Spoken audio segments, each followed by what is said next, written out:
Good evening and welcome to Rebels Stadium. I'm Steve Thompson along with Jim Childs. Tonight it's high school football action. Two proud programs looking for their first victory of the season in week number 7. Totino-Grace at Champlin Park. And Jim, if you would have told me at the beginning of the season these two teams would be winless going into week 7, I don't know if I would have believed you. I absolutely agree with you, Steve. These are two really, like you said, proud programs, and one of them, fortunately, is coming out with a win tonight. So tonight, Champlin Park has a new quarterback again, Darius Givens, who's going to be starting for the first time at QB, and probably his first action at QB all year. Yeah, a lot of injuries for Champlin Park this year, particularly at the quarterback. And this will be the third different starting quarterback, but as Jim alluded to, fourth starting quarterback overall. They have a beat-up offensive line. Same thing is true with Totino-Grace, and when teams struggle, injuries are usually a huge factor. Yeah, they are, and tonight you're going to watch a really good running back. Hunter Carlson, number 22, is an outstanding running back for Totino-Grace, and their run defense is really strong. It's going to pit the strength of the Rebels against the strength of the Totino-Grace Eagles. It's going to be a solid match when it comes to the rushing game on each side. Weather has turned out. We had a little rain well before the game, but it looks like it will cooperate. A cool night, week 7, Champlin Park hosting Totino-Grace. Coming up here on QCTV. Touchdown! She hit the line on the far side, and the Rebels win. Stop playing! Stop playing! He connects! Rebels with their first lead of the night. And the Andover Huskies are your section champion.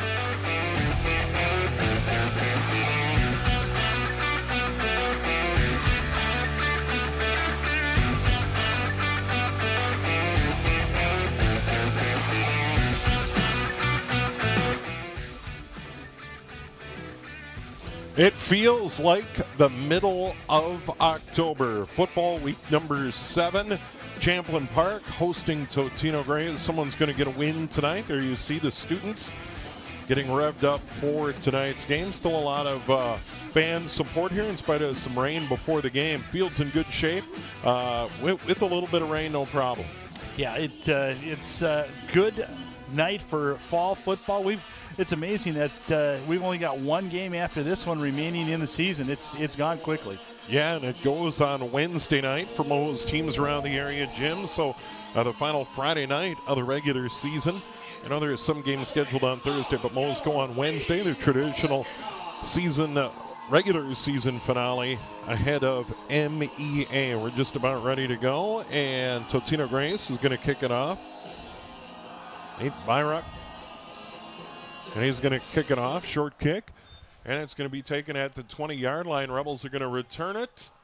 Still on their feet over the 40, near the 40-yard line.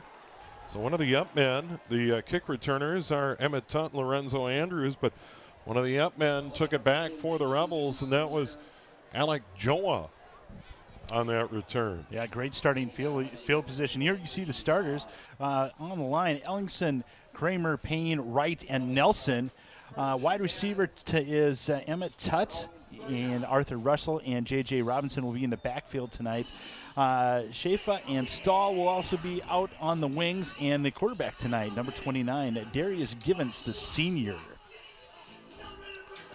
And we'll set Totino-Grace a little bit later. Here's Givens. Now, Givens has taken the snaps before, correct, Steve? I think they've done the Wildcat previously. Yeah, yep. Yeah, he has taken some snaps this year, and they're going to hand it off. That's Russell right up the gut for a couple over the 40 to the 41-yard line. Arthur Russell, one of the youngsters, and there are some young players getting opportunities. Now, the starting quarterback at the beginning of the season for Champlin Park was Sean Erickson. And then he was spelled by Brady Schornstein. Schornstein got banged up a week ago at St. Michael Albertville. And then they went to Ty McGee, and now Givens will get the starting role. 2 wide receivers left, 2 to the right. And that is Robinson in motion. Givens takes the snap. He's going to tuck it under his arm. Try the left side. Turn the corner over the 50 and dive down to the 47-yard line. First down for the Rebels. Good job. Yeah, excellent run, and there was no decision on that. There was no fake. There was I'm taking it, and I'll follow the lead block. Great lead block by Arthur. Arthur Nelson and Russell, and very good opening drive so far. 1st and 10 Rebels, and they had success a week ago at St. Michael Albertville, running to the edge. They ended up getting beat the final 44-8, but they did. Here's Givens, quick throw out to the left, too far. It was Tunt, the intended receiver, here on the near sideline, overshot him. 2nd down and 10. Yeah, it's we're going to see that a little bit. During warm-ups, I saw some overthrows, and until Darius gets into rhythm, we might see a couple of balls spiked or overthrown, but good play right off the bat to get it out to nice, safe pass. Mason Molitor, Louis Medici, and Curtis Criswell up front for Totino-Grace. 3-man front. We'll set the linebackers and D-backs in a moment. Robinson in motion, right to left. Sets up in the slot. Handoff Russell right up the middle. Not much, maybe a yard. 3rd down. Well, not quite the success they had on the first one where he was able to pick up 3. Now they're kind of behind the sticks a little bit on field position. However, if they play conservative, don't turn it over, they can flip the field and get some good field position for their defense. 3rd down and 9. Givens 5 yards back. Another 4 behind him is Russell. They're going to try the toss sweep, get him to the edge. He's going to cut back, get the 45 before he's stacked up. Good pursuit by the Totino-Grace Eagles. Coming over there defensively, Curtis Criswell, one of the defensive backs, and setting their linebackers right now. Thomas Mellis, Will Russell on the outside, Amari Jaramillo and Colin Rowe, and then Sam Johnson, Will Kovalak, Peter Schar, and Logan Suggs, the defensive back. But in the nickel there, it was Criswell, and now it's 4th down. We'll call it 8 yards to go from the 45-yard line. And they could just be trying to draw him offside and make it 4th and reasonable. They will quick kick out of this formation. And we're down to 5. And now it looks like Givens, who is a good kicker, steps back, takes it, and gets it away. And this punt's going to carry all the way into the end zone for a touchback. And the Eagles will get the ball 1st and 10 at their own 20-yard line. So the Rebels get a 1st down and then kick it away. Yeah. And like we said, you flip the field. You've got your quarterback has a little bit of the rhythm and understands kind of what the pressures are. And we saw a good run from him and a couple of nice runs by Russell as well. All right, here's the Eagles and their head coach now, Jay Anderson. Of course, Jeff Ferguson retired now. You see him as the head coach. It's now Jay Anderson, but here are the Eagles. You've got on the line, you've got Tom Davis, Modell, Edenberg, and Swedberg. We'll see the rest, the skill positions after this. Good run. Yeah, they get it to the edge, and running to the edge is Schar, Peter Schar. And he's going to probably get enough for a 1st down. Yes, he does. He was run out of bounds at the 32-yard line. So run of 12 and the first down of the game for the Eagles. Yeah, nice run by Schar. Don't know where Carlson was. I guess he is in there. Hunter Carlson, solid running back. Good between the tackles. Roonan, the quarterback, wearing 5. And he's going to take the snap. Drop back, throw it out to the right, and it's caught over the 35 all the way out to the 40-yard line. And that is Hunter Carlson, the running back. That's just a little swing pass, not complicated. For old-timers, they did that a lot. Fran Tarkin did it to Chuck Foreman. Yeah, and it looks like might have some a cast or some kind of mitten on his hand. So to be able to catch that with only one good hand out there, that's pretty impressive by Carlson. Gain of 9, 2nd down and 1. Ball on the far hash. Totino and white. Champlin Park in their home navy with silver pants and helmets. And they're going to hand it off. Here's Carlson, breaks a tackle, has a couple, but that's enough for a 1st down to the 43-yard line. Move the sticks. Yeah, nice tackle by Ben Bremer. Came up and filled nicely by that linebacker. Quarterback today is Nick Rowan, who he's a junior, 6'1", 180. We may see Michael Lager as well. He's a senior. And here are the Rebels defensively. Douglas, Joseph, Walker. Zideby up front. Bremer, Isuk, Robinson, Andrews, Gibbons, Drissel, Ottinger. Here's a throw by Runen over to the left, and that falls incomplete. Hardly anybody home over there. The nearest receiver, Brennan Blake, he was well covered by Lorenzo Andrews, and he took a shot second down. Yeah, really broken miscommunication. Didn't know whether to hand it off, and it was a desperation throw by Rowan to just get it out and not take the sack. And a big hit in there by Anidi Isuk, the linebacker for the Rebels. Now it's second down and 10. That's always dangerous because what you see at the pro level and the college level translates over to high school. That can easily be a roughing call. They didn't get it there, and it was close. Clean hit, though, as he delivered the football incomplete. Carlson takes a pitch at the 40, pushes toward the 49, maybe falls to midfield. He gained about 7 on the play, and it'll set up third down and about 3 yards to go. Short distance on third down. Really not much penetration by Champlin Park. Good blocking on the assignments by Totino-Grace. They're going to say knee down, 49-yard line, third down, 4 yards to go. 7:28 to go, opening quarter.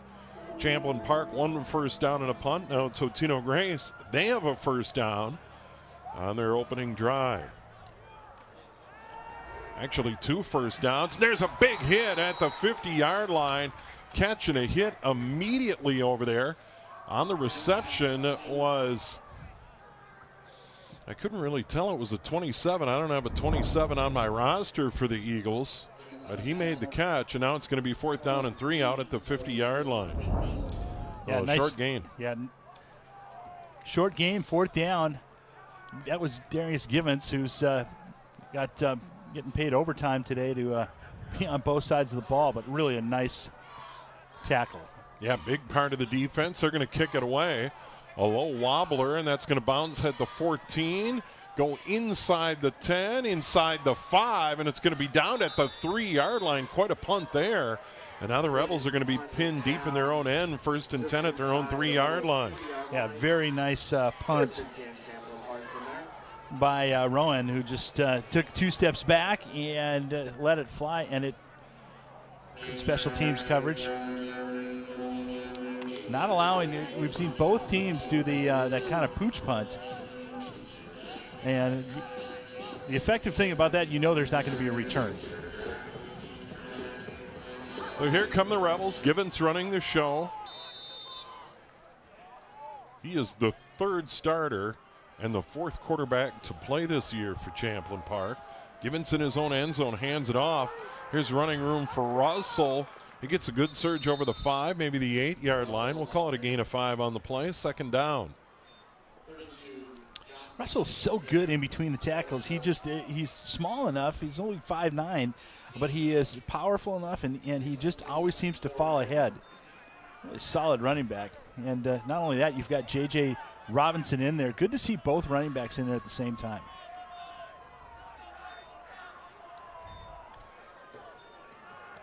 They're going to hand it off. Russell gets hit in the backfield. There were 1 or 2 Eagles there almost immediately on that hit. A terrific defensive play. That was Jaramillo. Mason Molitor, number 47, the 6'6" senior, shot the gap and really buried Russell. And that's going to take it back to the 5-yard line.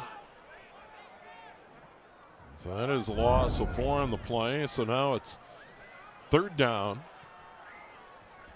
You need to get it outside the 13-yard line. So a long 8 here for the Rebels. Givens going to roll out to his left under pressure and throw it short. The intended receiver out there was Lorenzo Andrews. Givens short-armed that one. It's 4th down and 8. They're going to kick it away, and now Totino figures to get very good field position. I don't even think the Rebels are going to line up and try, and as a result, they're going to bring in Lorenzo Andrews. The intended receiver, by the way, was Tutt, and now it's Andrews on to kick. Yeah, good pressure by Thomas Mellis from the Eagles, who was really in Givens' face, and smart play just to make sure you don't try to do anything Snap's good. High, short kick. And that's going to land at the 30. Take a Rebels hop outside the 40. And that's a big break because it goes out to the 44-yard line. That took about a 14-yard roll. It hit at the 30, so that worked out for Champlin Park. Yeah, when you're on the shadow of your own goalpost, the coach tells you one step and punt. And that's what Andrews did and was able to do. Live looking on Blaine and Wayzata right now. Blaine up a field goal on Blaine and Wayzata. I think that's North Metro. Is that correct? Makes North Metro.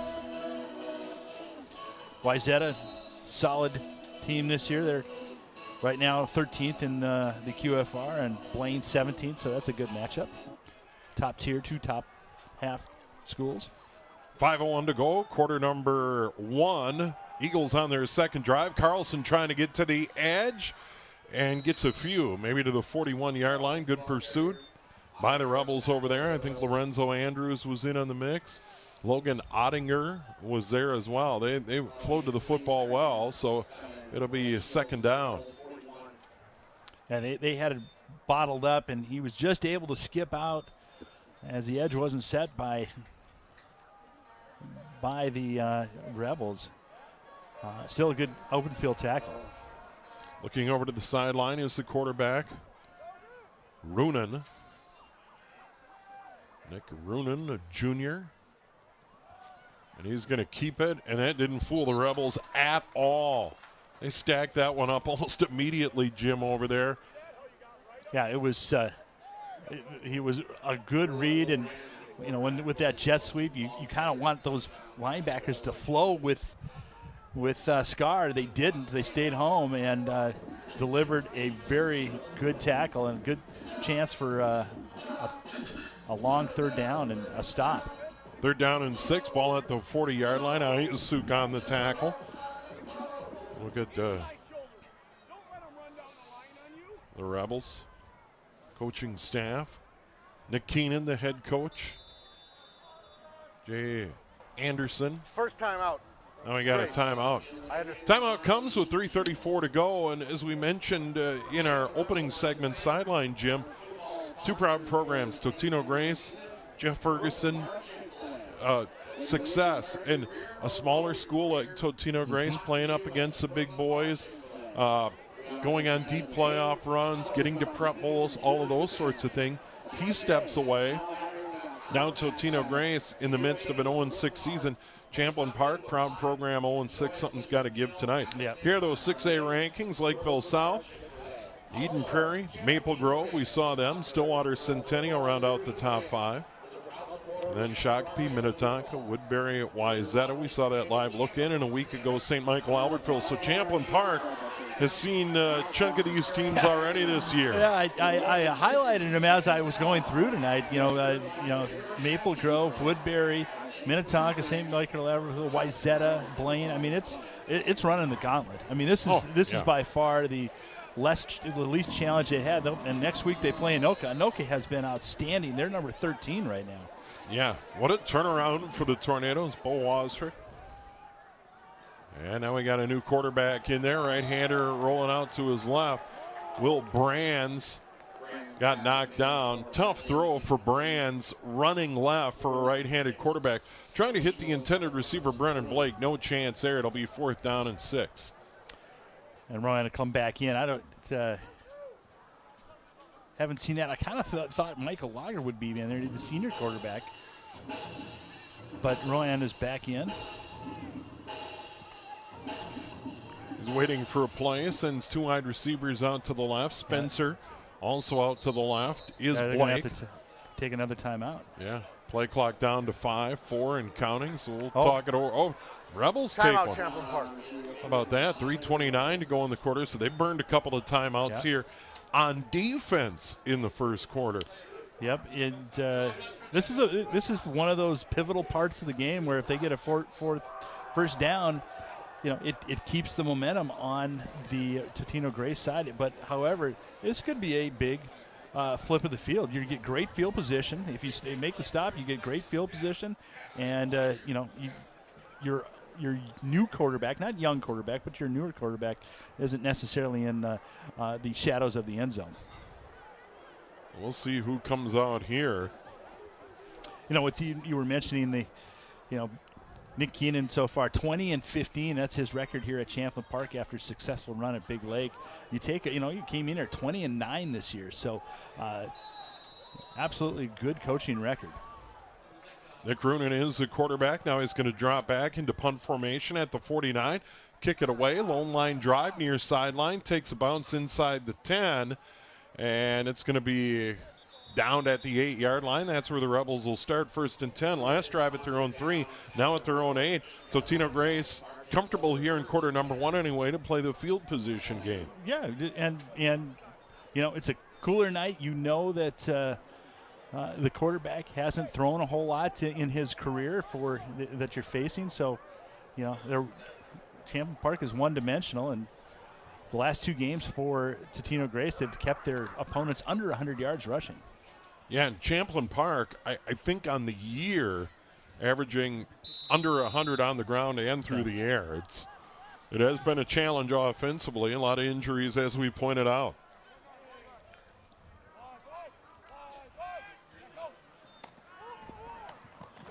Handoff. And that's, I believe, Givens taking the handoff there. He didn't take the snap from center. We'll have to sort that out. Givens, the starting quarterback. And Robinson has run the Wildcat, and now it looks like we've got McGee in there. And McGee played some snaps at St. Michael Albertville a week ago, and Schornstein got injured. Sophomore. So it is McGee again, and Givens moves into the slot. And Russell, the running back. And now McGee is just going to carry it out over the 15 to maybe, just outside the 15-yard line. The linesman's going to put it down there. Well, good run by McGee. Nothing like getting your bell rung a little bit and then feeling like you're in the game. Good gain of 7. Yeah, actually, you're right on the 16, and they need just shy of the 20. We'll call it 3rd down and about 4 right there. Long 3. McGee waiting for the snap. So Givens the start. Now McGee in at quarterback as they try and find a combo. Another time. They ran out of time. Timeout, Champlin. Wow, their 3rd timeout here in the first quarter. And that kind of shows injuries, inexperience, trying to get things sorted out and get it right, and they'll get out there and talk it over. And this gets into a point of the season where you're 0-6 on both sides, and you can get frustrated. And I think the coaches can get frustrated, the players can get frustrated. But from what I've heard, Champlin Park, the kids still show up, they're trying to learn, they're trying to get better, and there's still enthusiasm, and that's a good thing to hear in a long season so far. Yeah, and you're playing a lot of young kids. You're playing your future right now, especially with McGee and some of the quarterbacks that have played. And it's young out there. Boy, I tell you what, there's not a lot of seniors playing. And Givens is back in as the quarterback. It's like, well, they are mixing it up in the backfield. And he's got Robinson to his left. He's going to take that snap, and he's just going to run it straight ahead, and he stumbles at the 21-yard line. But that is enough for a 1st down. He could have gone further than that. So from the 15 to the 21 and a 1st down, and that's just exactly what the Rebels needed. Look at the hole opened up. Unbelievable job. Ben Nelson just took care of Molitor. And it should have been a penalty called on Molitor for hands to the face. He had Nelson's face mask over his nose. Now it's McGee again with Robinson. They're going to pitch it out. Robinson trying to get to the edge, didn't fool anybody. And that was Molitor again, number 47. He's a big guy. He's kind of long and lanky and like to get to the edge, and he did there. Good play defensively by the 6'6", 220-pound senior. Yeah, that was one of those where McGee throws it to Robinson and really no place to go.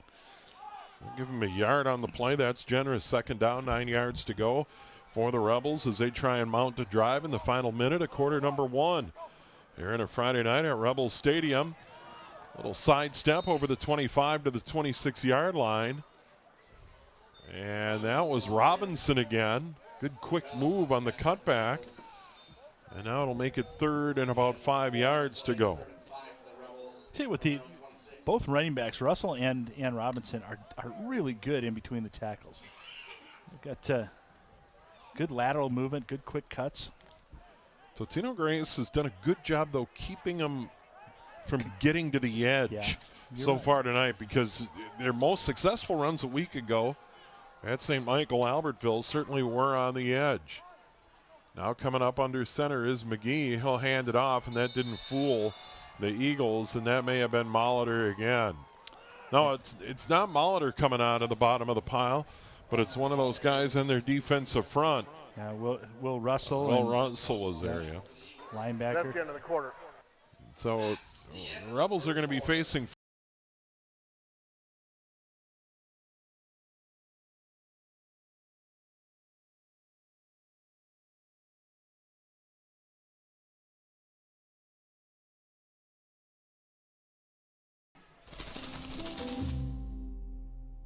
See, it's peaks and valleys, right? You know me. It's not just mood swings. It's okay if you need some time.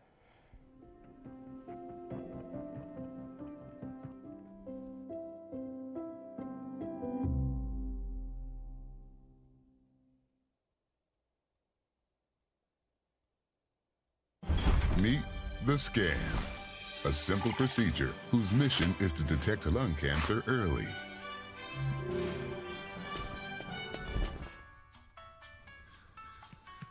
I'm here to save you. But I feel fine. That's great, but you may still be at high risk for lung cancer. Oh man, that's a new fence. If you smoke, early detection could save your life. Learn more at savedbythescan.org.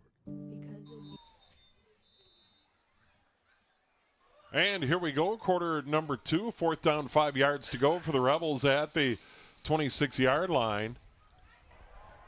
Timeout to Timeouts here.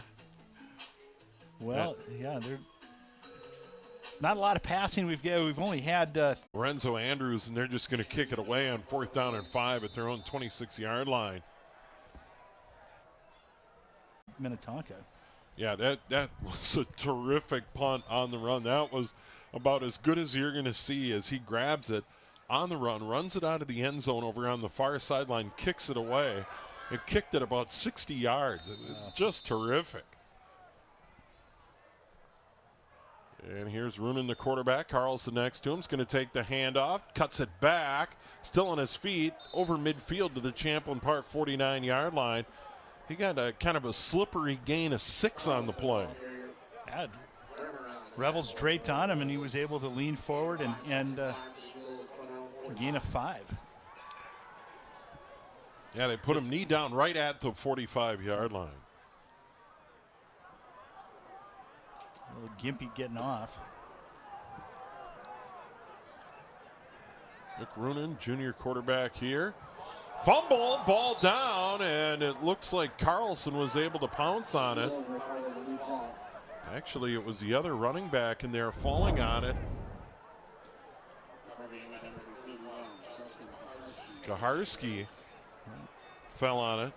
Well, the snap went right to Kaharski, and I don't know if that was by design or a mistake, but Ruan reached for it. It went off of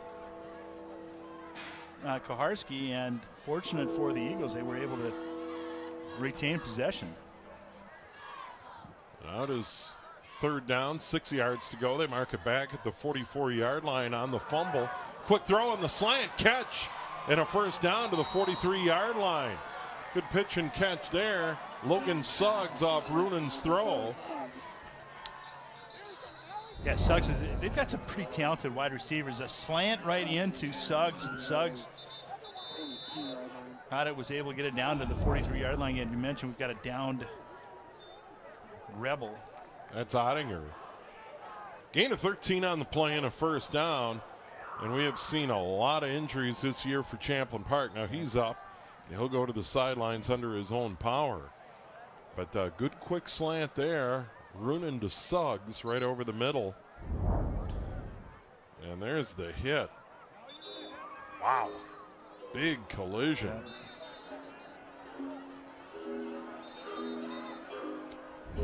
Now we're ready to go as the teams come back on the field. You know, Mathis, R.J. Spencer, number 9. Some really solid receivers on this Totino-Grace Eagles team.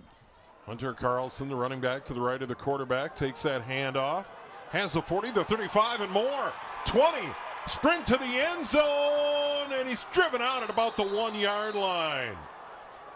Well, Carlson showed his speed, but didn't win the race to the pylon, but it'll be first and goal, Eagles.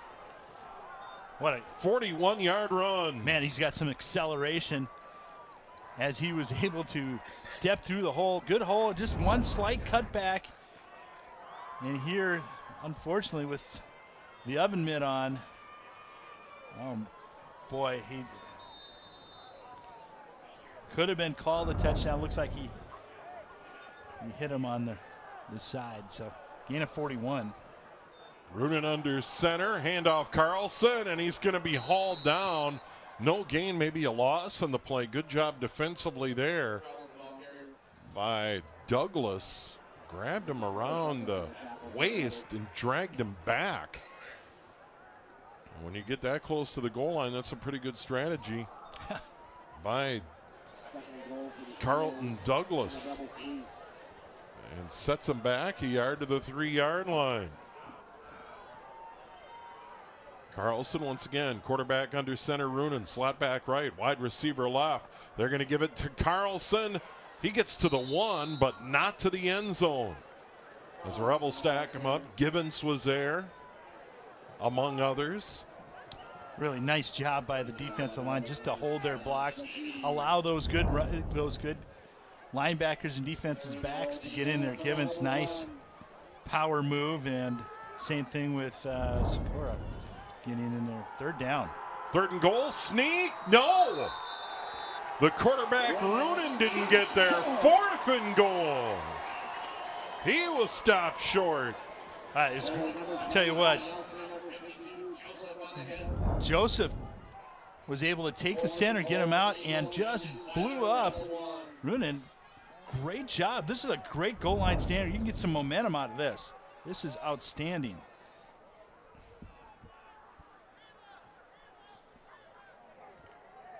Modal, Jack Modal, the center. And now Roonan is going to go 5 yards back, standing at the 6. He's going to toss, sweep. Carlson slips and falls. The Rebels hold back at the 5 yard line. Great anticipation by Darius Givens, who knew where it was going. He was able to stand and cut him off right there, made him cut back in. And what you thought he might have been in the end zone, looked like a sure touchdown, and Rebels have a chance to really turn this momentum into a scoring drive. Yeah, and that's one of those where I think the Totino-Grace coaching staff outsmarted themselves. I would sneak again or give it to Carlson, but you drop back and try and toss it out. Now, there was a little moisture before the game, and he clearly lost his footing. McGee is at quarterback for the Rebels, 1st and 10 at their own 5. They've had terrible field position most of the night. Not much, maybe the line of scrimmage. On that carry there, and coming up out of the bottom of the pile is Russell. Well, yeah, really, it was blowing up immediately. Nice play up front by Diego Mondrago. Coming up on 8 to go in the quarter, still scoreless. Champlin Park hosting Totino-Grace here at Rebel Stadium. McGee's the quarterback. Russell stands to his left. He's a yard out of the end zone. Good snap. He's going to keep it and get a few out to the 8 yard line before he's dropped. And making the tackle there for Totino-Grace, Mellis. An outside linebacker. Yeah, nice. It was a good fake. It faked me. I was following Russell. And so makeable 3rd down and 8 or 3rd down and 7. Rebels have started drives at their own 49, their own 3, their own 8, now their own 5. Field position not good. With the exception of their first drive. They try to get it outside. Gibbons, no, the keeper outside. That was another good fake by McGee as he gets it outside the 15 to the 16 and a first down. I thought Gibbons had it, and it was McGee. Good ball fake out to the 16. That'll work. Yeah, Payne and Wright and Kramer inside did a great job of opening that hole. And sensational decision by McGee to take it. Gain of 10. Ty McGee, sophomore quarterback, 185, 5'11", first down Rebels. They got a little breathing room at the 16-yard line. They're going to hand it off. Russell, off right tackle, not much. Maybe a yard.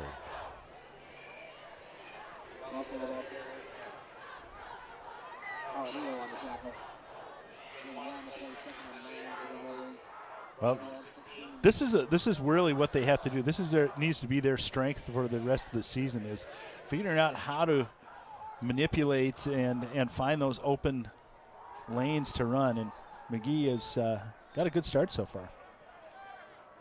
Oh, McGee waits for the snap, has a running back to his right. That's Russell. He picks up the block. Now he rolls out. He's going to throw on the run. Far sideline too far.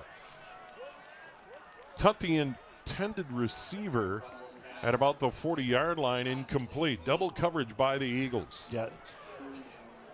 And McGee threw it in a spot where only his receiver could get it, so it was not going to be intercepted, just over the head about a little too far for Tut. Ball is at the 17, 3rd down.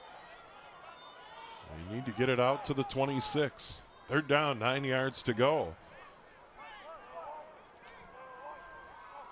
McGee drops back. He's going to air it out near sideline. Intended receiver got a hand on it. Elijah Novak, but in the same area was Darius Gibbons. I don't know if that was a mistake on one of the routes. Incomplete pass, 4th down. We'll see Andrews to punt it away. Yeah, it was both receivers were on the same route. They were both on a go. And I'm sure they'll have some discussions on who needed to either cut or run a post, but they just both ran the same one. And like I said, I don't know who was going to. Yeah, getting a hand on it was Novak, but not really much of a chance. Andrews waits for the snap, bobbles it, gets it away. That high punt's going to land at the 41 and take a Champlin Park bounce out to the 44-yard line. And that's where Totino-Grace is going to start in a scoreless ball game. 1st and 10 at the Rebels' 44-yard line with 5:47 to go in quarter number 2. Well, you had mentioned the field position. It is weighted heavily to the Eagles. They've had short fields to work with. And the bend but do not break defense of the Rebels has come through. And they bent about as far as they could on this last drive. Eagles at their own 20, the Champlin Park 44, their own 40, and now the Champlin Park 44 again. Handoff, Carlson tries to break it outside. Does, keeps cutting, stays on his feet inside the 40 to the 38-yard line. Another slippery run by Carlson, and he gained 5, maybe 6 on the play to the 38-yard line. Elusive. Yeah, you're right, and that was, again, not being able to set the edge on that left side to turn him inside once he got out. That was the difference between the 4 downs that they had just on the goal line. 2nd down, 4 yards to go, 38-yard line. Runin, the quarterback, new running back. That running back's going to go up the gut for short yardage. Kaharski, Justin Kaharski, 5'11 sophomore for the Eagles. Gets a couple. It'll be 3rd and short. Nice tackle up front again by Sinby. They need to get it to the 34-yard line. Clock on the move. It's been a quick game so far. A lot of running, as Jim mentioned. 4:33 to go.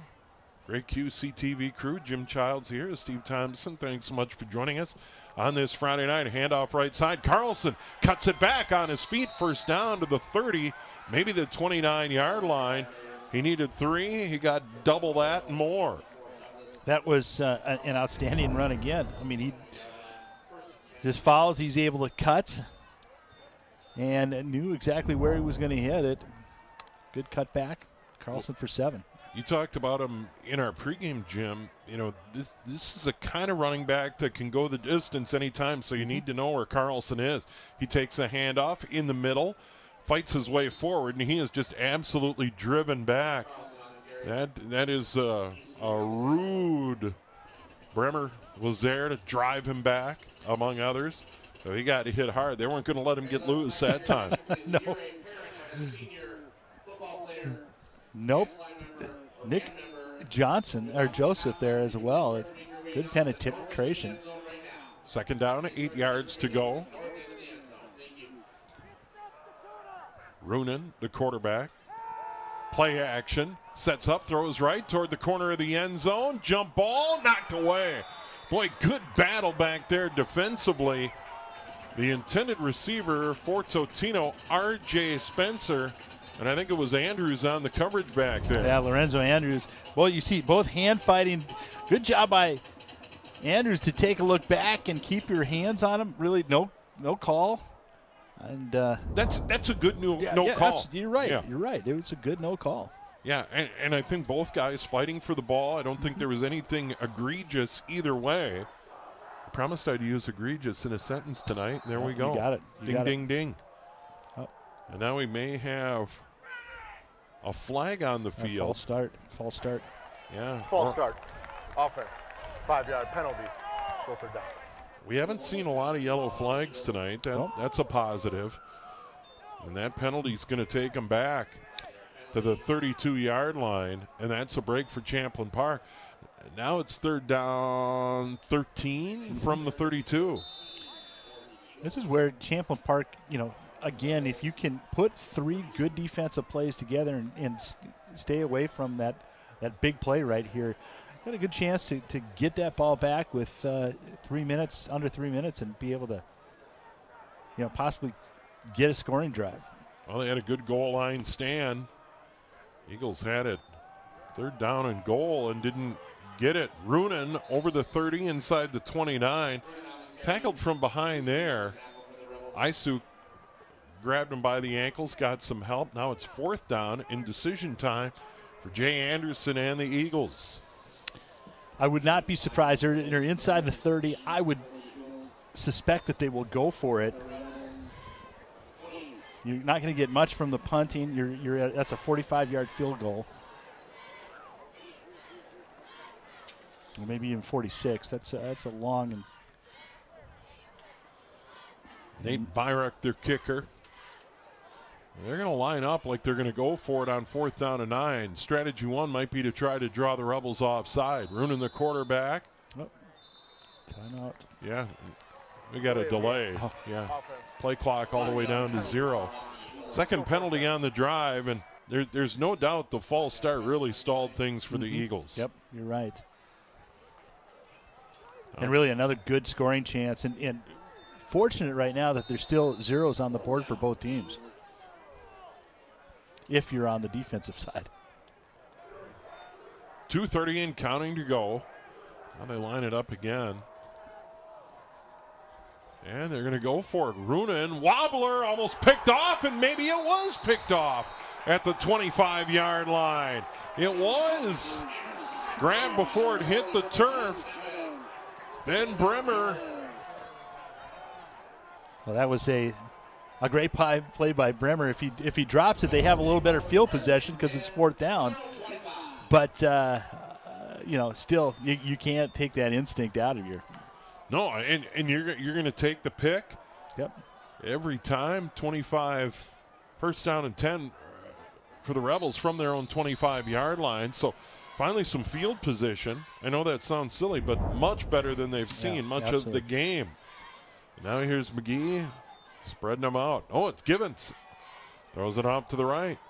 It is caught there by Robinson, and Robinson gets it over to the 30-yard line. Very close to a first down. They should stop the clock and move the trains. And they do it to not unexpected. Yeah, and Robinson flinched. And I wasn't checked, Jim. That was be surprised on this third down if we don't see it again. Yeah, spread him out. Let Darius Givens show us what he can do. Third down, 1 yard to go, 44-yard line. Late for second quarter. That was a good recovery by Givens. Now he's going to run on the draw. 50, 45, still on his feet. And Givens is just literally putting the team on his shoulders and finding those holes. And all this is going to do is open up. One backers compressed in, and they stacked, they were right behind him, and they both blitzed, and they had the right play called. It's just unfortunate Russell dropped it. Catch it, then run. Catch it and then run. All right, so Givens.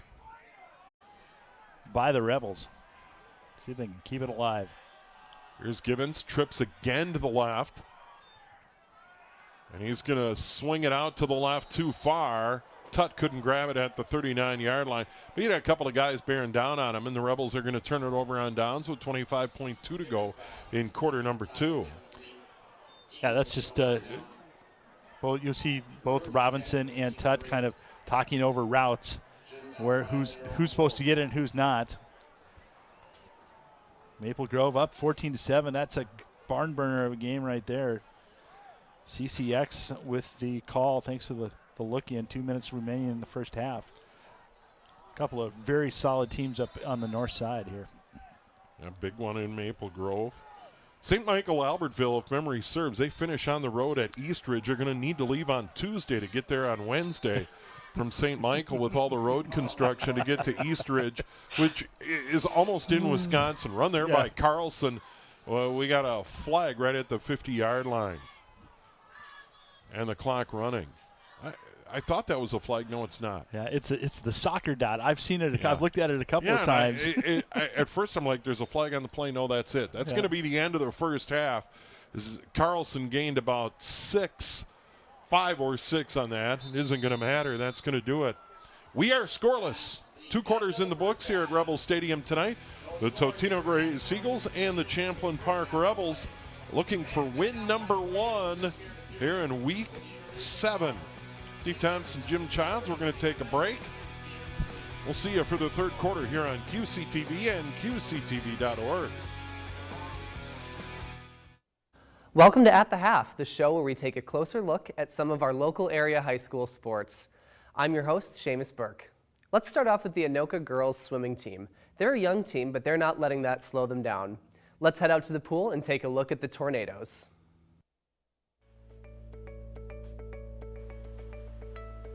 This year kind of feels more like 2019. We are more together, but still, I'd say like with the practices, our practices are separate for JV and varsity. So there's still like a divide between teams, and like we still have a limited amount of people in like certain places.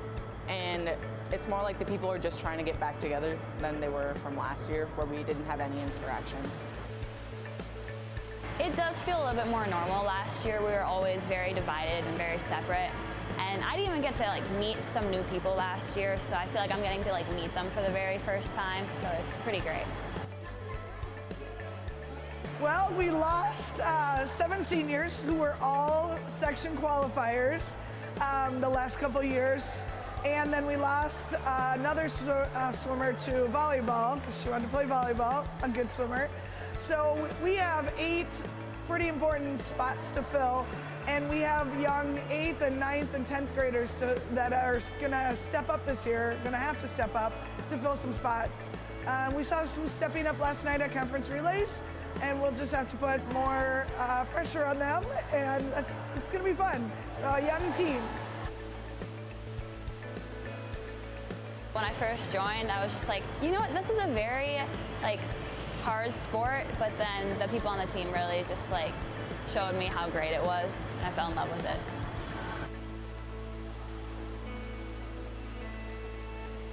Swimming's unique because it's not like any other sport. You're in a pool, and I think a lot of people don't realize the amount of work swimming goes through. Like we're here during the summer, we have 2 practices a day where we're 6 hours at the pool. It's just a huge fun sport, and you're always tired and hungry. I do see a lot of new swimmers who are really just like wanting to get better, and I see that, and I'm just really excited to like where we can take them. If we just work on each person, if each person works on themselves, our team goals happen. And we just do the best we can and work with each individual athlete, and it comes together as a team. What makes swimming unique? It's like Jade said, it's very different because you're in the water by yourself, except you have a whole team by you. So even though like you're working to push yourself better, you're still working for your team, and that's what I like about it.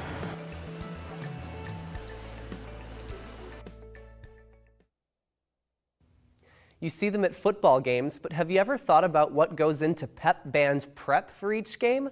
Let's head out onto the new turf at Huskies Stadium to learn more.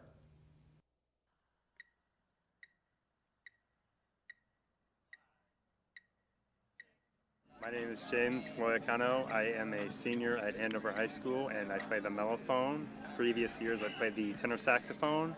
I've switched to brass this year to try something a little bit new. And how do you like the switch so far? At first it was quite difficult, not gonna lie. You know, new technique and everything, but surprisingly I actually enjoy it right now. I've got great people in my section.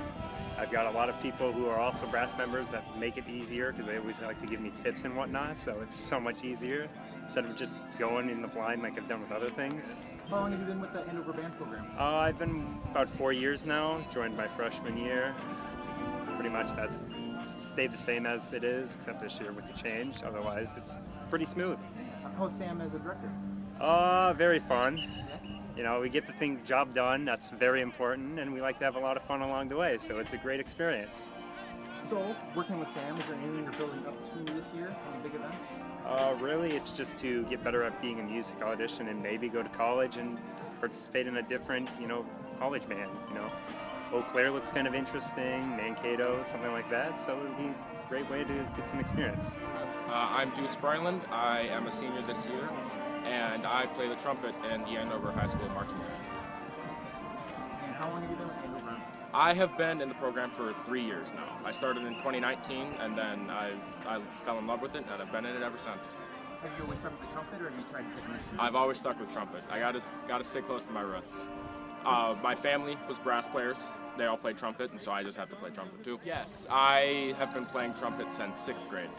And so, my freshman year, I was offered to join, and I said no and play baseball instead. And then my freshman going into sophomore year, I was like, you know what, I want to try this out. And so I joined, and it was one of the best decisions of my life. We have a really, really strong show this year. We really do. And so I think, we might go back to Yims.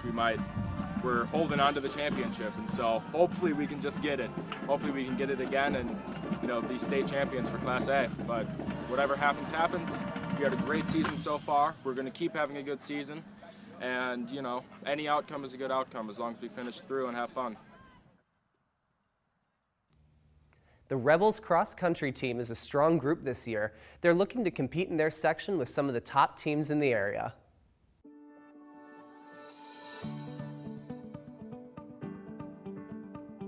I'm looking forward to having lots of fun with my friends because everyone on this team has a very close bond. And I'm also looking forward to the chance of going to state because I never would have thought that would ever be like a possibility at all. Some of my goals are that I'd really like to get a personal best this year in my 5K time. And I also would like to hopefully have our team go to state. It really means a lot to me. I'm gonna be a leader, and I really hope that I can be an inspiration for first years and everybody else. To be a leader and to put in the most effort that I can for each practice, and to show everybody else that they can put in effort too. My goal personally this year is to break 17 minutes, and that should set us up for going to state this year. I think we're going to be a pretty spectacular team just based on visually what it looked like at our own home meet last Friday, where you saw packs of 2s and 3s up front in the top 15, both boys and girls. That's pretty impressive. I originally started because of my dad. He runs marathons, and so I decided that it'd be fun to join cross country in 7th grade.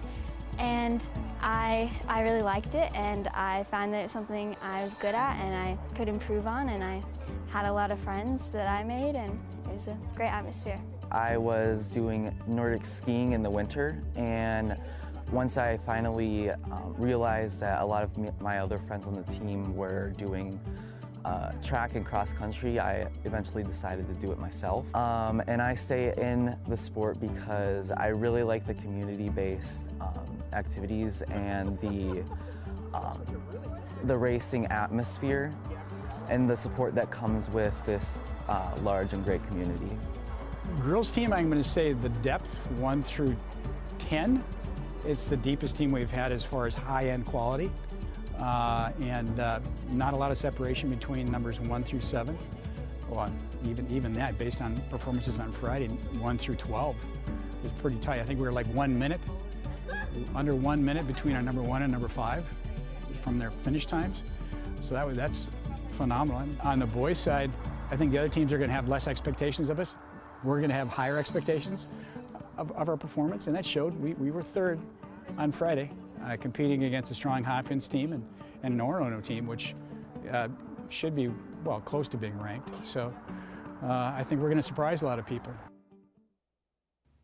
That's it for this edition of At the Half. Make sure to stay connected with us on Facebook, Instagram, and Twitter, as well as channel 859 and at QCTV.org. Thanks for watching. Because of you, I felt hopeless. I know it was a joke, but it still hurt me.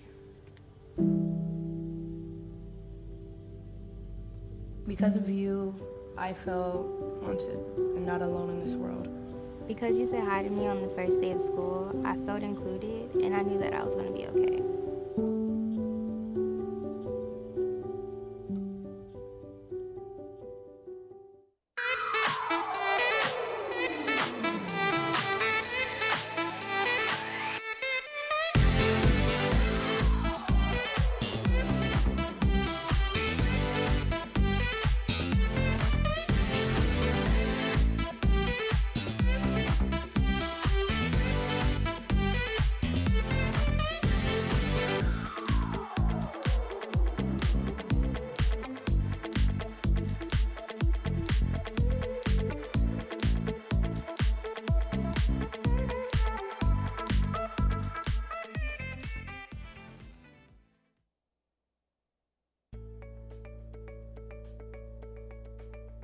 Starting in April, we started our process and our project of the ice plant system. We went from a R22 refrigerant system to an ammonia system. With that came new boards and new glass. Right now, the project is at getting to be the final stages. We now have our boards in and complete. Our ice plant is running, and we have started to make ice, and then we're going to be painting here in another couple days. When we open up October 3rd, we will go back to our normal scheduled stuff. We've got our association coming back, the high schools. Open skates will start on October 3rd. I have adult hockey that runs Friday mornings at 6 a.m. is coming back. Our skate sharpening will be available. We have skates to rent during our open skate. We have also just a pro shop with just minor things of tape, skate laces, and mouth guards. The community rooms have been open the whole time. Those will be ready to rent as well. We now have an ammonia system. Now it doesn't change how it affects the player, it's just a different way of chilling the ice and making ice. It is a more efficient system, and you have less of the refrigerant itself. So just our old system had 6,000 pounds of refrigerant, and our new system now only has 500 pounds of refrigerant. So it doesn't impact what you will see, normally in a rink. It's just on our end, it's better. It's a better system. It runs more efficient, and will save us money in the long run. Overall, yes, the project has gone well, and yes, we are excited to have it done and open it back up to the hockey players and skaters, and they will notice there's some different colors to the boards, glass, and stuff like that. That would be the most noticeable stuff, but otherwise everything else was kind of, it's all behind doors and kind of not the bells and whistles of what you can see now out here. We are very busy. We have a lot of touch-ups, a lot of things that just need to get put back in place. Not only that, but the training of the new facility, the new ice plant. But yes, we are very excited to get it across the finish line and get people back in here and get this place hopping.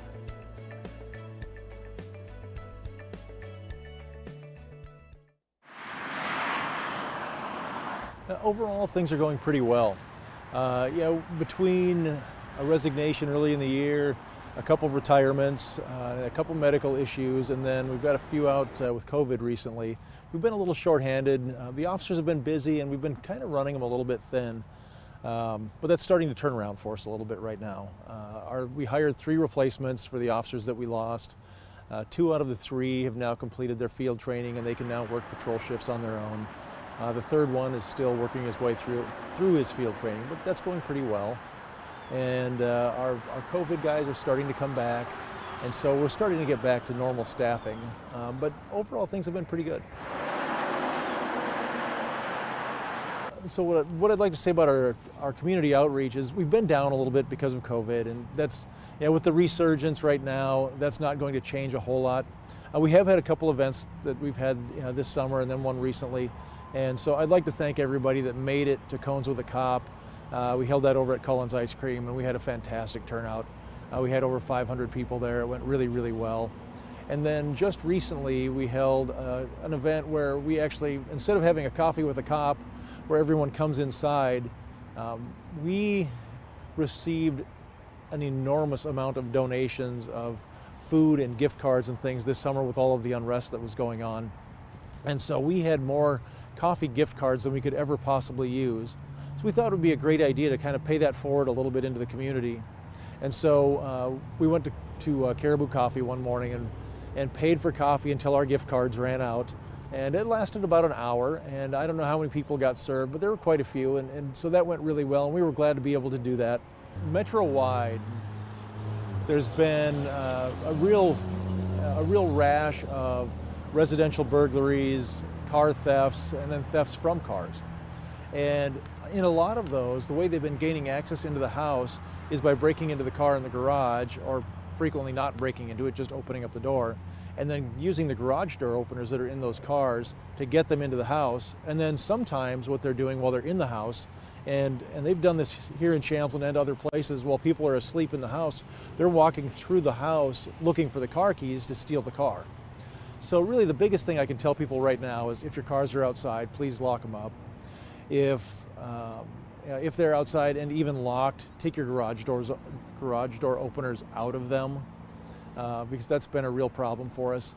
And then again, as fall comes and winter comes, we like to tend to start our cars and warm them up outside the houses. Just keep in mind that makes your vehicle a prime target for a car thief. And so if you have remote start, great. If you've got any type of ignition bypass in your vehicle where you can take the keys out while it's running, please do that. We had one last year where a family had both of their cars stolen while they were running in the driveway outside in front of the house. And so they won't take just one, they'll take everything that's running. So just be aware of that and do the best that you can to keep those things from running with the keys in them, if you can do that.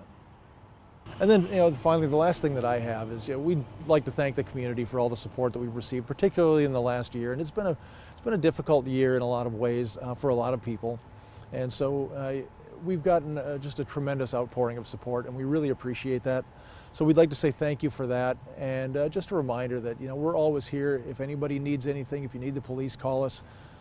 We're here for them. You guys want to come say hi to Eli? Tonight we're excited to go out and visit the community with Night to Unite. We'll be visiting a number of different parties that are hosting events, and we take a lot of pride in going out and meeting the community, establishing relationships, which is an extremely important part of the Anoka County Sheriff's Office and of law enforcement in general. So this is an opportunity for us to go out to the community in a casual atmosphere, in a positive environment, and just develop relationships, enhance relationships, and a great time to just get to know the people. Well, as far as back as civilizations started, successful societies always were founded on a solid community, a strong community, and a community that is founded on relationships. And so as we go out tonight to Unite, we're out there developing relationships, enhancing relationships with the community and their public safety partners, fire departments, law enforcement, EMS, and really building a foundation for a strong community. As members of the Anoka County Sheriff's Office, we serve as ambassadors to our community. We're not just working in the community, but we're a part of it. Many of us reside here, have raised our kids here, and many just call this place home, whether they live here or not. So we take a lot of pride in going out and meeting the community and establishing relationships with them. And this is a great component of that, a great part of that relationships that we built for many years. One of the things that is most common when I go out and talk with the community members is I tell them, don't hesitate to call 911. There's apprehension about, I don't want to bother law enforcement. And that's kind of the biggest hurdle for us, is to get the community to understand that 911 is just a phone call away, and there are people that are waiting for that call. And it's not a bother. If we have higher priority calls, we'll just ask them to hold. But overall, just call. You know, we often say that if something doesn't feel right, or if you just think something is out of place, call us. We'd love to come there and know that nothing happened, but in the event that there's something's wrong, you would have done your due diligence by calling. So we say don't think about bothering us. We want to be called. Call 911 if something doesn't seem right. Well, this is kind of the kickoff to a fall season for us. We've got the Night to Unite tonight. We've got the cast event, Community and Sheriff Together, this Friday. We've got an open house in September. So a lot of these community events that we missed out on last year, we're really looking forward to this year. And like I said before, a great opportunity for us to just have conversations with the community.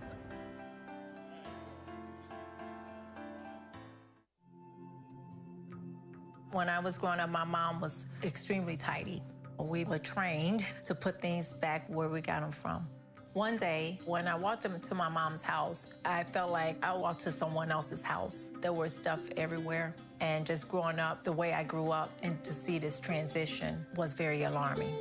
When Sean talked to me, it was a wake-up call, and that's when I went to the doctor.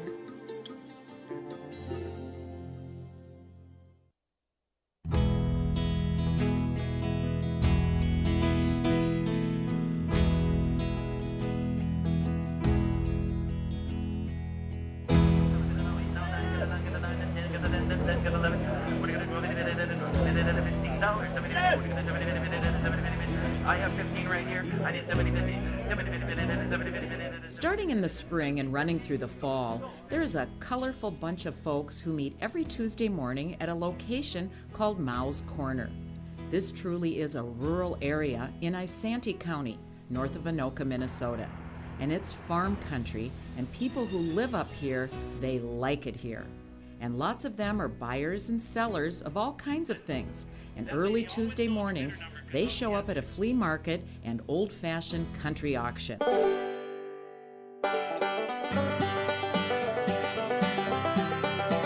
As it turns out, a lot of these people know each other. They are regulars. But anybody is welcome to stop by, and it is a friendly crowd. They all have one person in common, and that is the guy that runs the show, auctioneer Tony Elfelt. Tony is the guy that does the fast talking, and he is very good at it.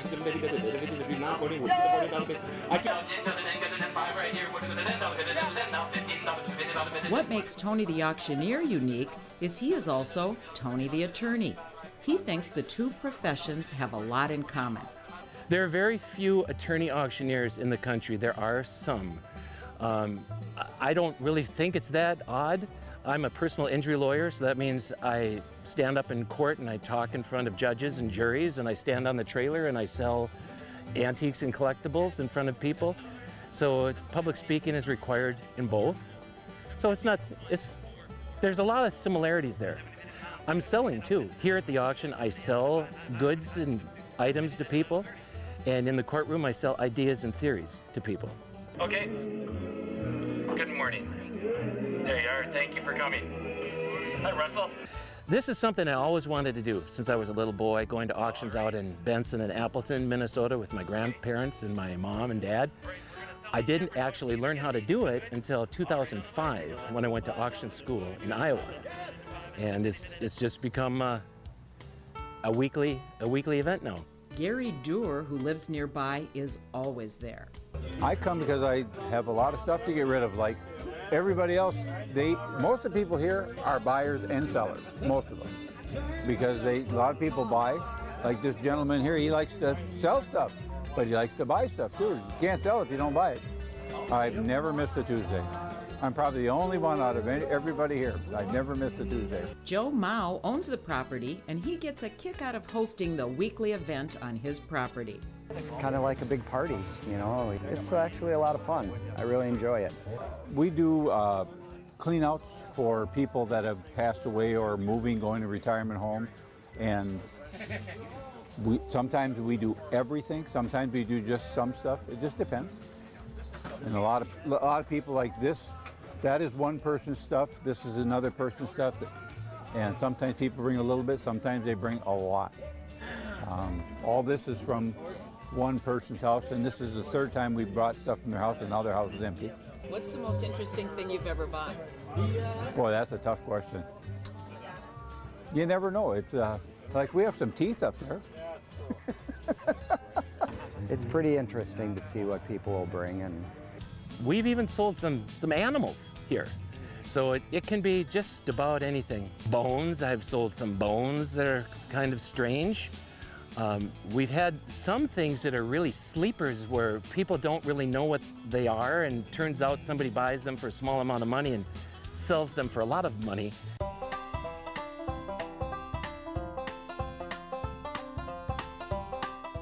And then there is Walt Heller of St. Francis. Third quarter coming up. Totino-Grace at Champlin Park. These teams are scoreless through 2 quarters of play. And Jim, you were able to track down some numbers. What do you see? Well, not a lot of numbers to track down. Yep. Obviously, it's we've got a scoreless ball game. Defense is playing the primer here. Total yards right now: Champlin Park 86, and Totino-Grace 116. So not a lot on there. 2 for 10 through the air for the Rebels, and 3 for 7 for the Eagles. Leading rusher is Carlson for the Eagles right now. Hunter Carlson, 76 yards. Third quarter underway. Weston Carter's kickoff taken at the 12-yard line, straight up the field. Still on his feet. Out to near the 35-yard line is the return man for Totino-Grace. And that was Sam Johnson, and he's hauled down by the Rebels, Alec Joa. And that's where the Eagles will start. They've had pretty good field position in the game. They haven't been able to parlay that into points. But one of the key moments of the game, first and goal, and the Rebels make a big stand in the shadow of their own goal line and keep it a scoreless game. That's probably the huge moment here as the Eagles start first and 10 at their own 35-yard line, and the quarterback, Nick Runen. And they're going to hand it off to Carlson. Carlson's going to lose ground. He gets wrapped up, and that's Givens. Boy, he's had a great game so far. Givens has. Was part of that big 4th down stop and the goal line. You know, Steve, that wasn't a 4. It was from the 2 is where they started. It was first and goal from the 2 and couldn't punch it in. 4 straight times of negative yardage. So second down, 11 yards to go. Good start there as they slow down Hunter Carlson. And as you pointed out with those numbers, Carlson has been the Eagles' offense here tonight. And he's going to take that handoff, cut it back in the middle, surge his way to the 39-yard line before he's wrapped up by a ton of dark blue jerseys for the Champlin Park Rebels. Good job inside there. Daniel Walker among those. Good play. And the Rebels have been doing a nice job up front in general. They've given up, one big run, a 41-yarder, but beyond that, they've been able to hold them down. It's been, and not a lot of big pass plays. They've had one slant on a third down. Yep. That's went for about 16 yards, but defense has been really solid. They're down and snap to Roonan, handoff Carlson on his feet, and gets a first down, a little more over the 48-yard line. And he was in a scrum, but just kept churning, kept those legs moving, and gets a gain of 9 and a first down to the 48. Yeah, and just hid behind a whole bunch of white shirts, and like you said, churning is a perfect adjective to that, as he was able to keep moving and first down. He's got the oven mitt on, as you pointed out. We've seen that in the major leagues in the playoffs. These guys on the base pass. Yep. When are they going to ban that? It looks ridiculous. My guess is that he may have like a broken hand or it's something. okay in a football game. I'm not sure about the MLB playoffs. I'm not a big fan of that. He got a couple as he gets the nose of the football just shy of midfield. Gain of a couple, 2nd down and 8 there for Carlson. Tough sledding in the middle. Yep, Carlson's kind of limping off right now. We'll see. That would be a big blow. It goes without saying. Steve Thompson, Jim Childs, scoreless tie, third quarter with these teams winless. Who's going to score? Who's going to get that first win of the season here in week 7? And trying to cut it outside, stiff arm, and then finally brought down. Good play by Andrews as he came up and knocked down the backup running back there, Sam Johnson. Johnson got a few tough yards to the Rebel 49. He did. Or actually one from the 50 to the 49. Carlson back in now. 3rd down and 7. And that is good news. I'm sure everybody on that Eagle sideline and the fans across the way breathing a sigh of relief to see Carlson out there. Under 10 right now. They've got to hurry to get this ball off. And both teams burn timeouts early in that half. Quick throw on the slant behind one receiver, and then was it caught out there by the trailing receiver? It was. That was a weird looking play. Looked like it was headed short, and it was actually caught by Brennan Blake for a first down at the Rebel 39-yard line. Yeah, really nice catch, and fortunate for the Eagles that it wasn't tipped as it was going for R.J. Spencer was right in the vicinity. Yeah, those are two guys, one short, one a little bit deeper. Nevertheless, a gain of 10 yards and a first down at the Rebel 39-yard line. Totino-Grace on their opening drive, and now we got a timeout, and it's going to be a timeout. Eagles. Timeout, Grace. Their first of the half. Well, one of these drives are going to break the seal, and you think about it. They have driven down here before. They just haven't been able to execute when it comes to to getting in the end zone. And so, taking your time right now is probably a smart play by the Eagles. A moment ago, you saw the referee Chuck Kroll, the umpire Scott Grams, the line judge Steve Walker, the head linesman Brian Schmidt, and the back judge Doug Polachek. So a veteran crew here, and you see the Metro Gold North Centennial on top. Maple Grove, Minnetonka, St. Michael, Albertville, Wayzata. Wow, that's a lot of good football teams. Yeah. Blaine 3-3, Champlin Park, Totino-Grace 0-6 in a very, very tough district. That's for sure. You're absolutely right. You look at Blaine 17th on the last QFR poll. Maple Grove 4th, Centennial 6th. They're as the playoffs start, which is not too far away. It's going to be tough. Here's Carlson off the handoff from Roonan to about the 35-yard line. So it'll be 3rd down. This is where the Rebels have struggled. Oh, I'm sorry, second down. My bad. I'm jumping ahead a little bit. R.J. Spencer split to the left. And it's Carlson with that mitt on his left hand. Little play action. They swing it out to the left. And it's caught at the 30 to 25, all the way down to the 19-yard line. Is the receiver on the play. Once again, we don't have a 27 on our official roster, so. Neither does. That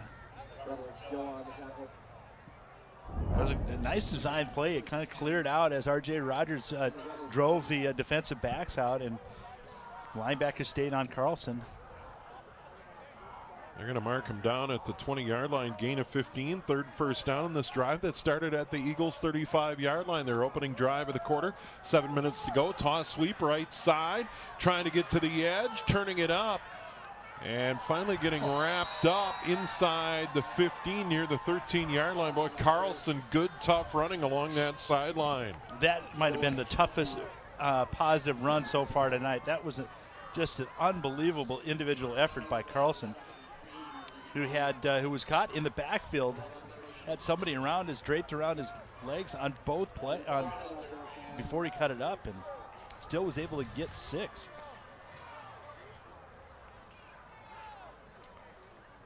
It is second down. They're going to call it 3 officially. He needs a 10-yard line. Carlson to the left to the quarterback, Roonan. Takes the handoff, cuts it back. Wide open to the end zone. Touchdown, Eagles. 13 yards. Went right, cut back to the left. Nothing but turf in front of him, and he coasts into the end zone. Well, Carlson accounted for 38 yards of that drive. 7 carries, 38 yards in this one right here. Just a quick cutback, wide open. And we have officially broken the seal. Both teams can score now. McNeil on to try the extra point. 6:09 to go, third quarter. Snap behind the holder. He brings it back, and McNeil boots it through. 7-0 Eagles. That was a good job by the holder there. It really was. Whew. 7-0 Eagles. They go 65 yards.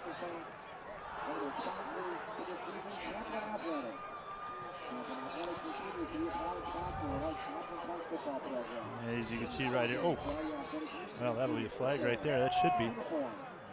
Cambridge Isani and Coon Rapids on CTN. And the quarterback for the Cardinals down at midfield. Yeah, he's 13-7. Coon Rapids over Cambridge Isani. Really been a struggle for Cambridge Isani as of late. They, for years, had good football up there, but recent years, it's been a struggle. And by the way, Andover will be at Cambridge Isani next Wednesday night as the Huskies, yes, they get a win tonight, have a chance to go 8-0 in the regular season, and they're one of the top teams in 5A football this year. We looked at 6A, but in 5A, Andover right in the mix, number 3. Mankato West, St. Thomas Academy, Andover 3, Chaska 4.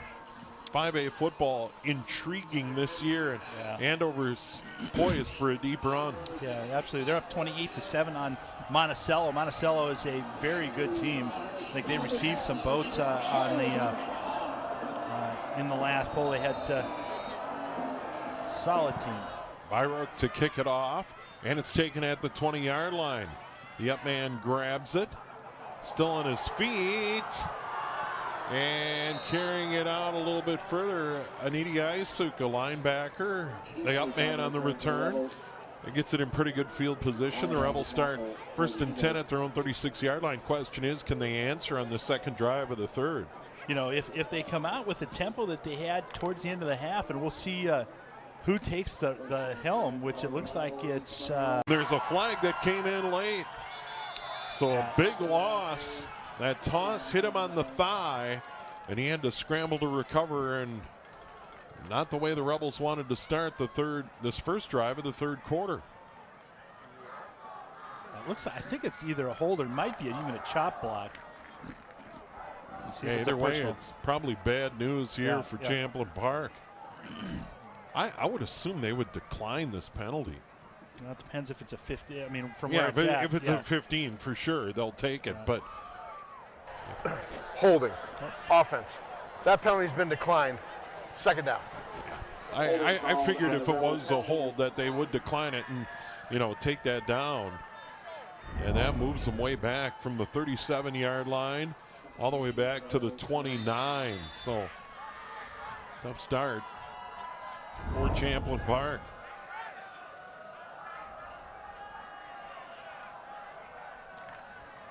And here's a direct snap, and there's running room. Gibbons on his feet, 50, 40, still on his feet. They're going to call him out of bounds at the 30-yard line. What a run by Gibbons. It's a gain 41 of 41 yards. Yeah. Wow. Explosive play. He just took the snap and took off. So forget about that loss on that first play. What a dynamic run by Darius Gibbons. Well, he's a dynamic player on both sides of the ball. You can see right there, just has great instincts.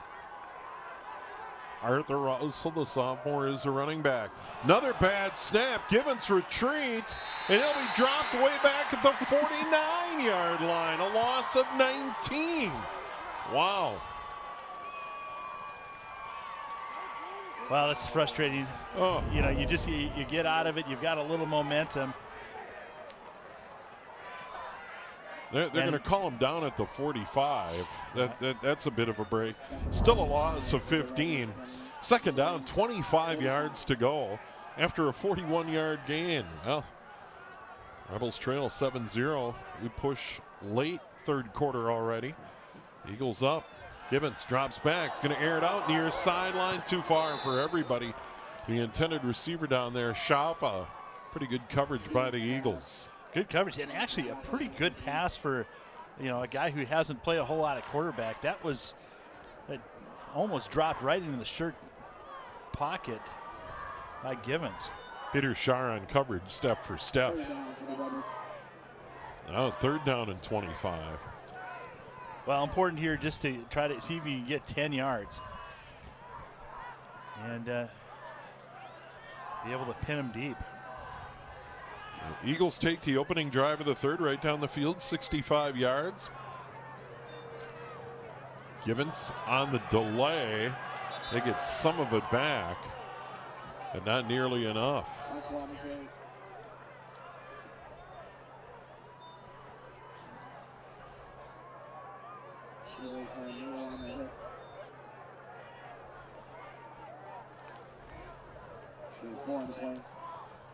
Well, fourth down, they'll have to punt.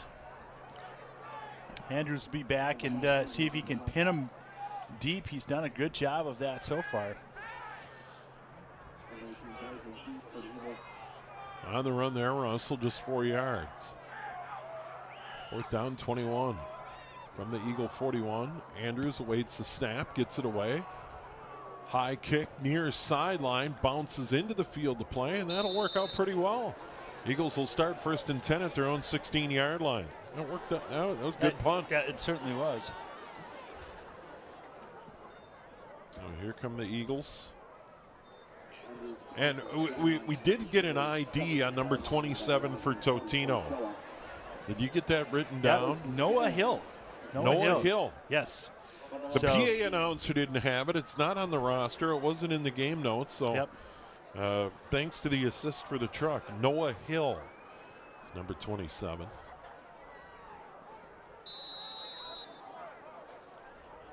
Must have gone through the transfer portal. Yeah.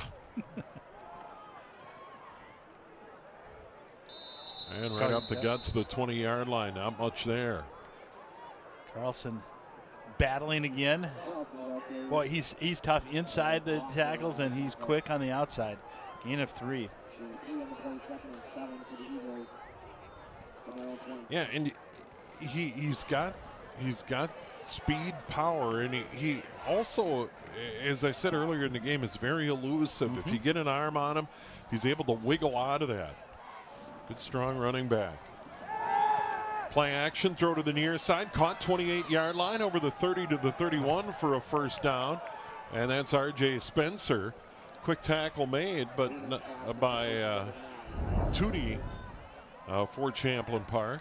Yeah, it almost looked like that might have been a flag, but for unnecessary roughness. But good tackle, got him out. Big receivers, boy! I tell you, the size on both receivers, 6'3" and 6'2". Gain of 10 on that play. They're going to run option right side. Toss sweep. Carlson breaks one tackle, still on his feet over the 40. It gets to the 40-yard line. That's what they needed for a first down. Good pitch out there by the quarterback, Nick Roonan, the junior. And they're going to move the sticks. Another first down. They had 3 on that opening drive that went 65 yards. Actually, yeah, three first downs before the 13-yard touchdown run by Carlson. And now they have it 1st and 10 right on the 40-yard line. They're going to play action. Roonan, a little too far for the intended receiver. Noah Hill. Noah Hill. How about that? Now I would assume that someone who knows Noah Hill, who's watching the telecast tonight, and like I say, it's not in any of the notes. In Jim preps for hours, I prep for minutes, and here we are. So. Well, it's. I'm glad we got it right. No, I mean, absolutely. That's it. Absolutely. And we appreciate the assist out there. That's great. It came through Twitter. We should send a roster down to the truck to prove to people that there's no 20. Here's a fumble on the snap. It's still loose. Could be a huge break, but it looks like the Eagles recover. Carlson couldn't grab it. Roonan pounced on it, but a big loss there, so a little trouble. Certainly moisture on the field before the game, and we've seen some issues handling the football here in the third. Well, Carlson's trying to grab it with one good hand, and that was it. He tried to rake it in with the club on his left, and it just kind of scooted out there. Roonan, good hustle to get that back. Looked like that snap went up and pretty much hit him in the face mask. So 3rd down and 17 from the 33-yard line. Roonan.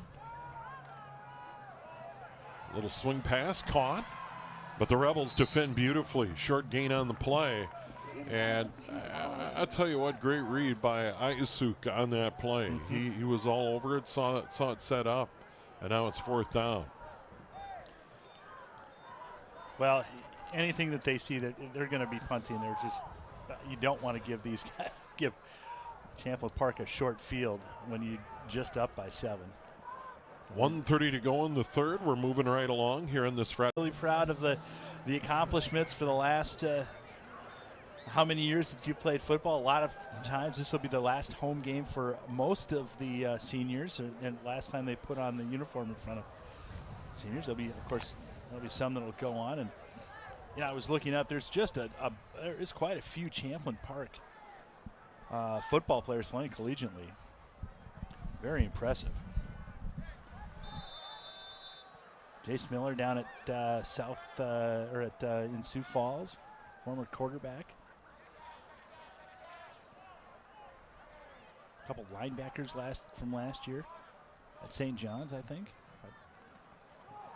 McGee tosses it out. He's at quarterback right now. Not much doing there.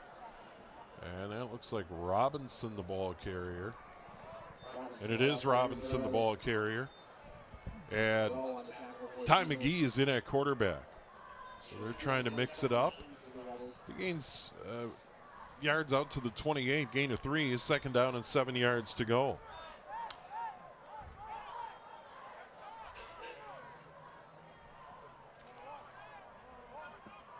Noka playing well this year. They will host Champlin Park.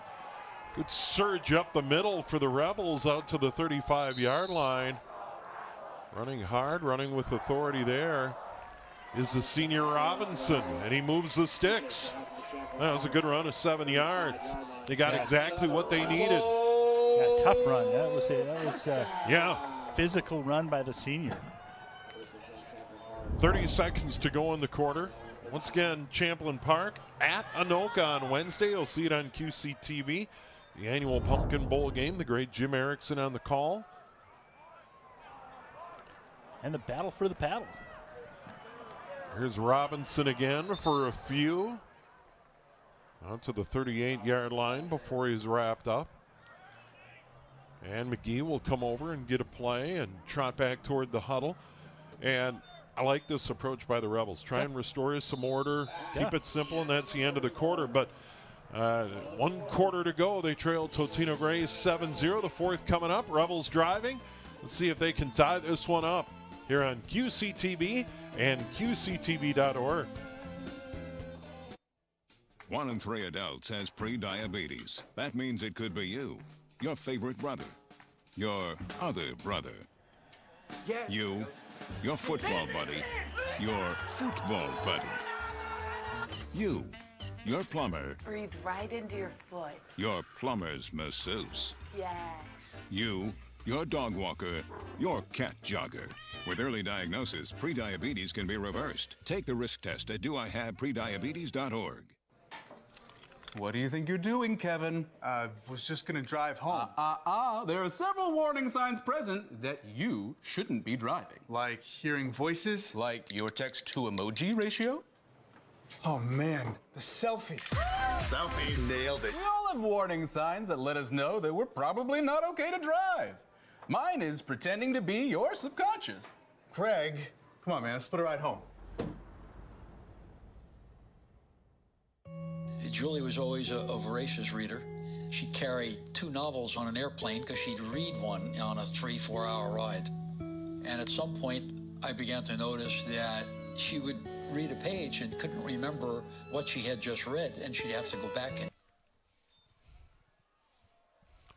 On to quarter number 4, and the Rebels on the move.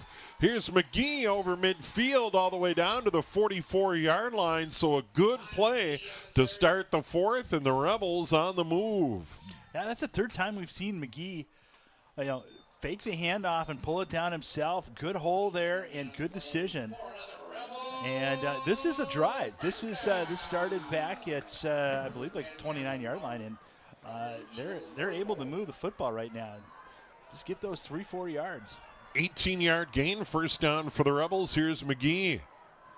Has the senior Robinson with him. He's going to go right up the gut inside the 40 to the 39-yard line. Just take that snap and run. The only thing difference between now and this drive and the way the Rebels offense is and what it was in the history is they've got leather helmets back in the day. This is old school, 3 yards in a cloud of dust, and fortunately in that one he got 5. The Robinson's out there. Givens is in the slot. And now Givens is actually going to go in the backfield next to McGee, and it's Robinson in the slot. 2 wide receivers split out for the Rebels. Dropping back, McGee airs it out near side. It's caught and then dropped out of bounds. The intended receiver is Emmett Tutt. Oh, too bad. And we're going to see if he caught it and then dropped it. They're going to call it a catch. It's a catch down at the 7-yard line. First and goal, Rebels. Emmett Tutt, first of all, great pass. You can see right here, McGee measures it perfectly. One-handed catch, and he puts it away. He makes about 2 or 3 steps, and then it goes out of bounds. So, great opportunity for the Rebels. First and goal early in the fourth. Totino-Grace leads at 7-0. The Rebels trying to tie it up. 32-yard gain, and they say he caught it, and then out of bounds it goes. Good job by our crew to catch that replay. Boy, phenomenal pictures again tonight. Do such a terrific job. Yes, they do. It's just awesome to come and work with the folks here at QCTV. Here's McGee with Givens to his right. Robinson in the slot. Here's Givens. Dances his way inside the 5 to the 4 before he's stacked up. It'll be the 2nd down and goal. Clock on the move. 10:30 to go in the 4th. Yes. And a move forward again. Your gain of 3 is good right now. Inside the 5, you've got 3 more plays right now, and guarantee you they will be going for it on 4th down if that is a option. There's McGee. Givens to his left in the slot. Robinson. They'll send him in motion. And then we got a bad snap and a whistle. False start. Offense. Oh, too bad. 5-yard penalty. Still 2nd down. Take him back to the 9-yard line. It'll still be 2nd and goal from there. Clock stopped with 10:08 to go, but that one hurts. Yeah, it really does. You're inside the 5. You've got the right play called to at least get some positive, and the right tackle moves. You can see right there, number 75, Ben Nelson. Wind's certainly not a factor. 2 wide receivers go way out to the right, spread it out. McGee is still at quarterback. Givens to his left. Robinson in motion again. Same setup. He'll take the snap. He'll force his way. Still on his feet inside the 5, near the 4. Scrum and a whistle. So he got the penalty back where it'll be 3rd and goal from the 4. Again, positive yards, and just make sure we don't make any mistakes with starting early or holding.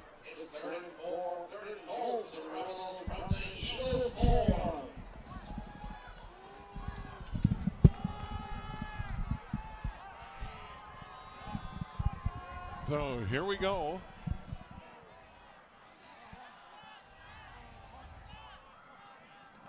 McGee's going to run and get decked. He got hit behind the line of scrimmage and maybe got to the 5-yard line. Good defensive play there by Will Russell. Yeah, Will Russell stopped him in his tracks. Read it all the way. Yeah, and a little help from his friends. Colin Rowe, inside linebacker. And now they're going to set up for a field goal. And they're going to try and get points on the board from Weston Carter. Snap, spot, kick, up, and good. Carter hits from 21 yards out. And Champlin Park on the board. Totino-Grace leading the Rebels now 7-3 with 8:26. So they go down the field, get points. Yeah, and now you're kind of put the pressure on the defense to make a stop, get the ball back. You know, you've seen that you can move it, and through the air too, which was a great pass from McGee to Tut. So the Rebels go 75 yards to get points on the board. So things picking up. 7-3 now, Eagles, with 8:26 to go in the game. And now it's right back on the Rebels defense. Get the ball back, give them time to go down the field. Yeah, and chance to win it in front of your home team, your home crowd, which is what it's all about. These fans have been, especially the student section, has great support tonight.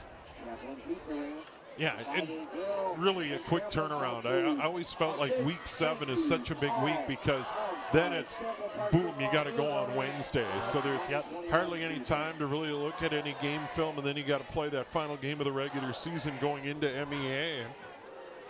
And then there's a bit of a breather until the playoffs start. But this is a quick, tough turnaround, especially for teams that have been struggling with injuries. Yeah, you can't install a whole new offense when you have 3 days, 4 days before you're on the field again. In a big rivalry, Champlin Park at Anoka on Wednesday. Carter will come to the ball and kick it off. And it's going to be taken at the 10-yard line. Eagles come straight up the field. Pretty good return out to the 34-yard line. Well, see, we're going to see Carlson right, Carlson left, and Carlson up the middle. Yeah. That is, with 8:19 right now, this is, and looking for your first win, you've got to put the ball in the hands that have gotten you here, and Carlson's had an unbelievable night at well over 100 yards. We were scoreless at the half. Eagles went up 7-0. Now it's 7-3 with 8:19 to go in the football game. Nick Roonan, junior quarterback. Hunter Carlson, senior running back, 5'10", 190. He has been the man tonight. He's going to take it, and he gets hit, and the Rebels knew it. They were listening to Jim Childs, and they paid attention, and not much doing there. Derek Bryant in there and just unloads on him. Yeah. Very good tackle by that inside defensive tackle. Very nicely done. Dropped him for loss of 1. Yeah, that's just a situation where defensive line got the push. Yep. And Carlson had no opportunity. Back to the 34 they go. Second down, 11 yards. Now they're going to spread it out a little bit more. 2 wide receivers to the near side. They're waiting for a play to come in. And we had timeouts. Yeah. Trying to get organized. Timeout, Totino-Grace. And they know it's a big spot because, you know, a 3 and out is exactly what the Rebels need right now. And Totino-Grace trying to figure out, and on the flip side for the Rebels, they can't cheat up too much to stop Carlson, because there's an opportunity for Roonan to do something down the field and really burn the Rebels and put it out of reach. Yeah, and you've got some really solid receivers. You know, anything at all on a slant, because, you know, if the safety cheats up to try to stop Carlson, that's going to be a touchdown. So. And they have run the slant a couple of times here tonight and had some big gains. So it's important in this timeout that the Rebels talk about that scenario as well, because they don't want to give up 6 here. That's pretty much game over. So it is Roonan in the pistol with Carlson to his right. He's going to drop back, set up the middle screen. It's caught by Carlson, breaks a tackle on his feet over the 40. Another tackle, and then stumbles at the 46-yard line. Just getting a piece of him was Richelieu Tootie, one of the corners, and he just got enough to slow him up, or that one could have gone into Rebels territory. Great play call. You knew that they were coming hard, and Carlson gets it, and boy, I tell you what, he is elusive, and he's strong on his feet. Gain of 12. First down and 10. Totino-Grace at their own 46-yard line, so they move the sticks with 7:04 and counting to go in the game. Roonan hands it off to Carlson, not much. Stacked up shy of midfield. Host of Rebels there. There's Aon Pyle, and second down. Of course, Totino-Grace, they don't want to use timeouts, even though they did a moment ago. Keep that clock moving. They have the lead 7-3. Second down and 7. Long time to get that play in now. That's okay. Yeah. If you're an Eagles fan, for sure. Work it as much as you can. There's Carlson. Over the 50. Good tough run. Brought down at the 46-yard line. Tackled there by Sam Walker. Another gain of 4. And, you know, even with that that cast or oven mitt on his hand, he does a great job of protecting the ball. And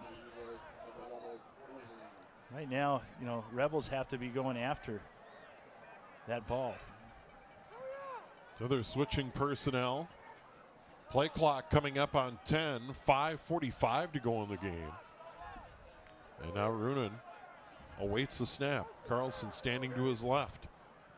They're going to, Roonan's going to keep it, get the first down, and a little more inside the 42, maybe the 41-yard line. Well, you got to keep an eye on Carlson. Good decision there by Roonan, though, to get the first down. Yeah, I think everybody in the stadium, except for Roonan, thought that Carlson was going to get the ball. Yep.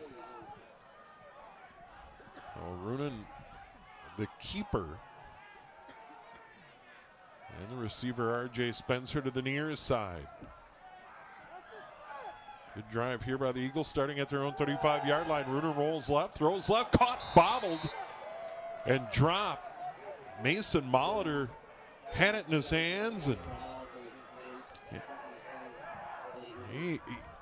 probably should have had that one. Yeah, it was right there. Yep. Yeah, and just slipped through the gloves. He had both hands on it. Yep, slipped through the gloves. So Great Molitor, yeah, number 48 and 47, both Molitors. I would imagine they're brothers, both 6'6". Yeah. It's a lot of jeans growing up that you'd have to buy, I would imagine. Well, I'll tell you what, a lot of groceries as well. Yeah. 5:10 to go in the football game. Clock stop. Break for the Rebels. Dropping back, throwing it again left. Carlson open at the 29-yard line. Caught, dragged out of bounds by the Rebels. They roll left or roll right, throw it back to the left. Carlson was wide open, well-designed play. Yeah, it was a wheel route, and nobody took the backside. They forgot about him as soon as they saw he didn't have the ball. You could see Carlson coming out, and Roonan was not looking anywhere else but for number 22. Finally ridden out of bounds, gain of 16, 1st and 10. Eagles at the Rebels' 25-yard line. 4:42 to go in the fourth. And Totino-Grace with a touchdown here puts this one away very likely. Here's a handoff. Carlson cutback, 20 on his feet to the 18-yard line. They've run that play a couple of times where the flow is right and he cuts it back left, and it's been effective. I mean, he kind of took two little jitterbug steps and then just decided to go the other way. Gain of 6 to the 19. Yeah. Roonan is hurt right now. Roonan is gingerly walking. Yeah, actually, Carlson over there Carlson may have to come off the field, and he will go off the field. 4:10 and counting. Eagles lead at 7-3. They're on a drive. It'll be 2nd down, 4 yards to go at the 19-yard line. Yeah, Rebels need to stop right here. They need to get in that backfield. Vernon's going to hand it off, trying the near side, cutting back on his feet, still on his feet, all the way inside the 10 near the 6-yard line is Sam Johnson. Really number hard 32. Run, yeah. Good cutback run right out of the Carlson playbook, and that's going to set up a 1st and goal at the 6-yard line. Gain of 13. Yeah, sophomore too, 5'8", 160. And now, you said under 4 minutes. Carlson's on the field again. Roonan the quarterback. He'll set up shop just to his right. Spencer split out to the near side. Here's Carlson, cut back at the 5, on his feet, goal line, touchdown. Totino-Grace, and they go up 13-3 with 3:31 to go in the fourth quarter, and that might do it. Boy, he's had quite a night tonight. Carlson's 2 passes caught on this drive, both for 36 yards, and then finishes it off with a 6-yard touchdown run, his 2nd of the night. 65-yard touchdown run with the game in the balance, and the Eagles make it 13-3 for the moment. Extra point try. Another snap behind the holder. He brings it back in, and it's booted through by McNeil. Jimmy McNeil, 2 for 2, and it's 14-3. Totino-Grace. Well, you're going to have to get chunks on the through the air on the ground. It can be done. Flag. Yep. So hold everything. Looks like it's against the Rebels. Yeah, they'll probably put it on the kickoff. Let's see. Offside defense. That penalty's declined. Oh. Good. Yeah, personal foul. They attack it on the kickoff, but they'll just wave that off. 4-3. Well, Eagles do exactly what they need to do. Yep. And they mixed it up. It was not just Carlson. Yeah, well, it wasn't just Carlson on the ground. Right. It was Carlson through the air on 2 passes, and then we've had a nice run by Sam Johnson. And but what a weapon! He's been outstanding. first play of the drive, they handed off to Carlson. The Rebels stop him for a loss of 1, and then they decided to mix it up, and it was effective, especially when they had Roonan roll right and throw back against the grain to Carlson, and the play you alluded to was certainly a backbreaker, and they mixed it up, and they got other people involved on that drive, and now they're up 14-3 with 3:31 to go in the game, and Champlin Park now in a tough spot, down by 11 at home. Yeah, you want to make sure that you secure the ball on the return and then hopefully get a good solid return. And, you know, it's tough without a lot of experience at quarterback. These are not exactly easy times to operate the offense. Yeah, they've had McGee and Givens running the show tonight. They've kind of mixed and matched there. Tut not out.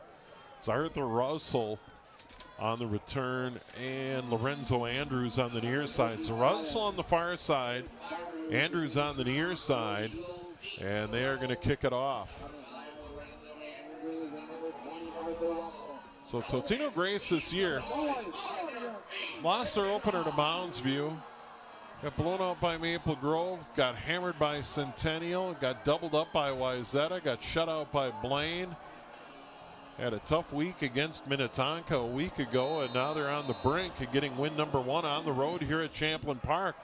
And that one's going to go out of bounds, and that's a huge break for Champlin Park. They tried to catch him napping, and they kick it out of bounds. And you almost couldn't draw it up any better than that for Champlin Park to get it near midfield with 3:31. Now they got to score quickly, and they got to gamble. Yep. So I believe they'll take it right at the 45. Oh, for sure. Yeah. They're talking about where it should go. So they'll take it right at the 45. So like you said, great field position. At their own 45 with 3:31 to go. Oh, they're going to put it at the 49.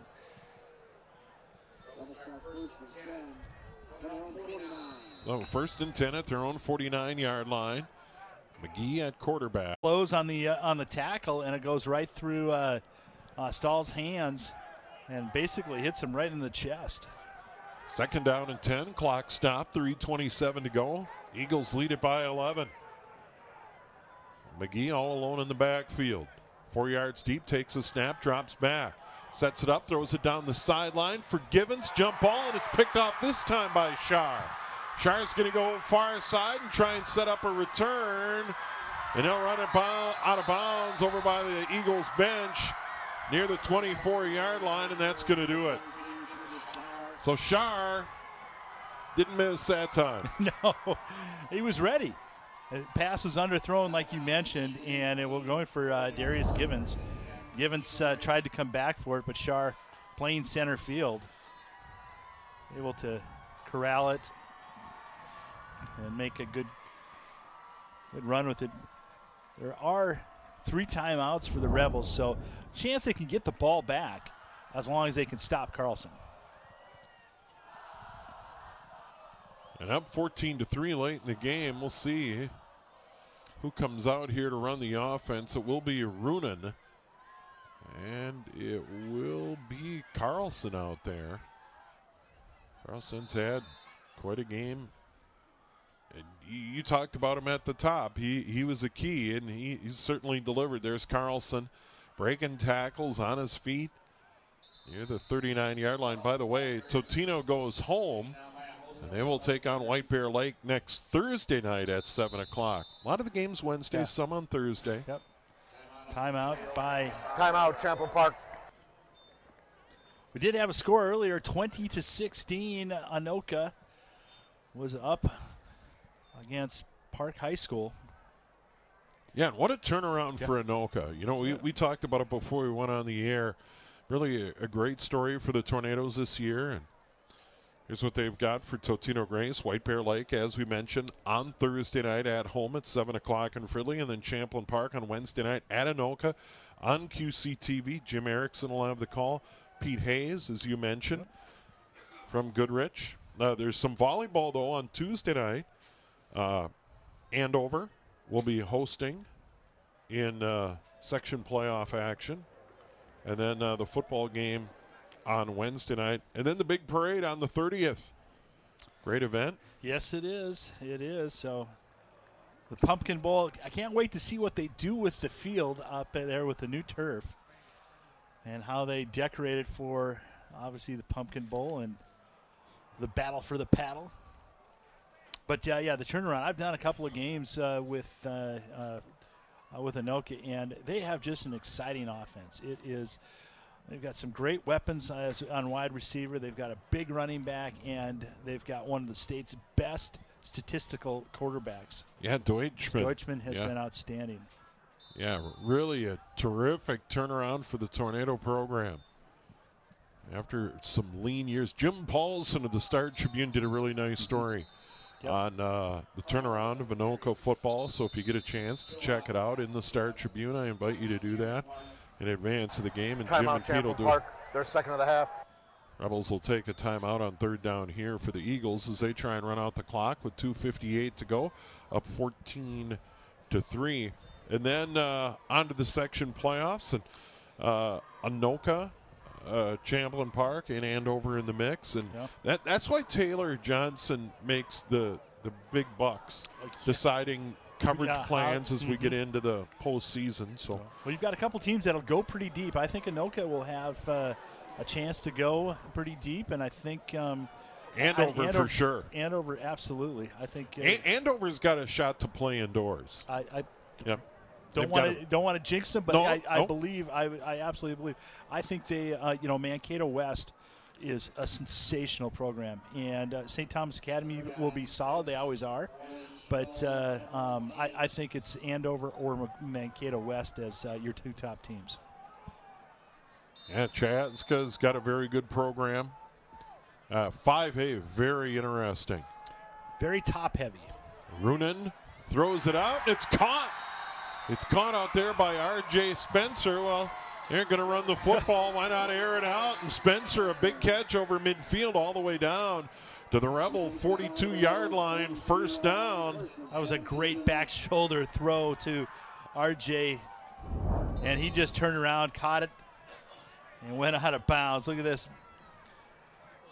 Pretty good coverage. Now it wasn't bad coverage. It was just a great throw and a great catch. Up 7-3, their drive. They stepped on the gas, and they weren't going to run it between the tackles and try and run out the clock. Clock stopped as he goes out of bounds. 1st and 10.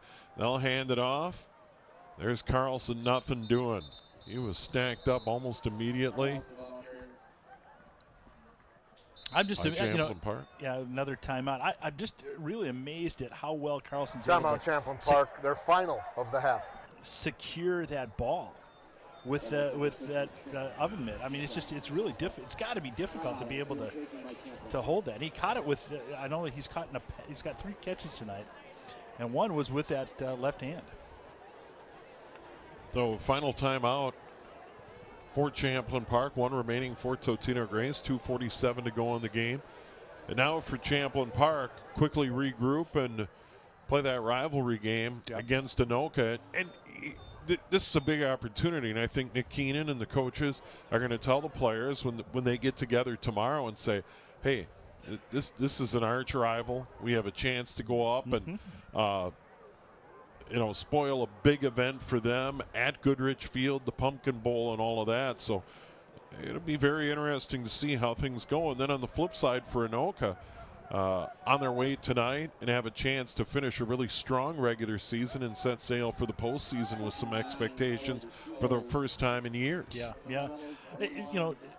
You go there and it's just a different feel. The players feel it, the student section, you can feel it from the student section and the fans. And Goodrich Field is one of the best fields in high school football. A lot of history, and now they're into the new era with turf. Here's Carlson, tough yards up the gut. And he gets hit at the line of scrimmage, but has that knack to fall forward and still make 3 or 4 out of it, and he's done that consistently here tonight. Maple Grove pulling away from the Knights in Maple Grove tonight, courtesy of CCX. Well, Maple Grove in the top 5, number 4 on the QFR, and St. Michael Albafield, number 10. That's Those are two heavyweights. And Maple Grove absolutely taking it to them. Maple Grove came in here and put 28 on the Rebels in the first quarter and pulled away in that one. Matt Lombardi, an outstanding head coach, really has things going over at Maple Grove, not far away. Here's Carlson, right, then left for a first down and more to the 30, maybe the 29-yard line. And that's been Carlson all night right there in one run. He has just been terrific in the change of direction. He's a good one. Yep. Well, that'll be it. That will seal the deal unless there's a turnover, but no way to stop the clock anymore, and they've got 4 fresh downs to work with, and they're in victory formation. Yeah, the quarterback, just a junior, Nick Roonan.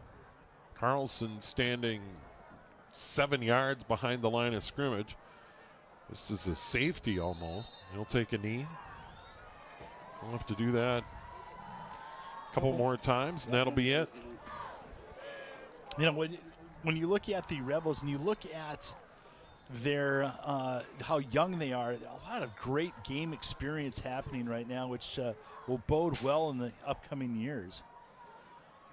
You know, you think about the all 3 quarterbacks, underclassmen, all 3 have experience that are coming back next year.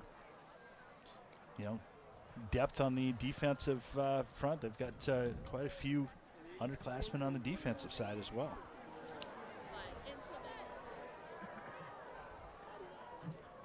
And there's a knee for Roonan. And he will need to do that one more time. We're about a second off game clock and play clock. Well, I'll tell you, you look at the offensive line. Everybody started is coming back next year. They average 275 on the line. If you think about building some beef and getting some muscle on that, that's going to be a pretty intimidating offensive line. That'll do it. He's got the football. He's going to walk off, and the Totino-Grace Eagles are going to win their first football game of the season. Going on the road, beating the Champlin Park Rebels 14-3. They're now 1-6. The Rebels fall to a disappointing 0-7 here tonight. And you called it early in our pregame chat. Hunter Carlson, he was the man for the Eagles tonight. Yeah, he was well over 100 yards, both touchdowns, 1 of 13, 1 of 6 yards, and really that dagger with that late touchdown. And congratulations to the Eagles. So Totino-Grace will head home. They'll take on White Bear Lake in the regular season finale. Champlin Park on the road at Anoka, the Pumpkin Bowl on Wednesday night. Big thanks to our QCTV crew. Big thanks to you for tuning in tonight. And, of course, my play-by-play partner, Jim Childs. I'm Steve Thompson. Once again, our final score, Totino-Grace Eagles 14, the Champlin Park Rebels 3. Good night.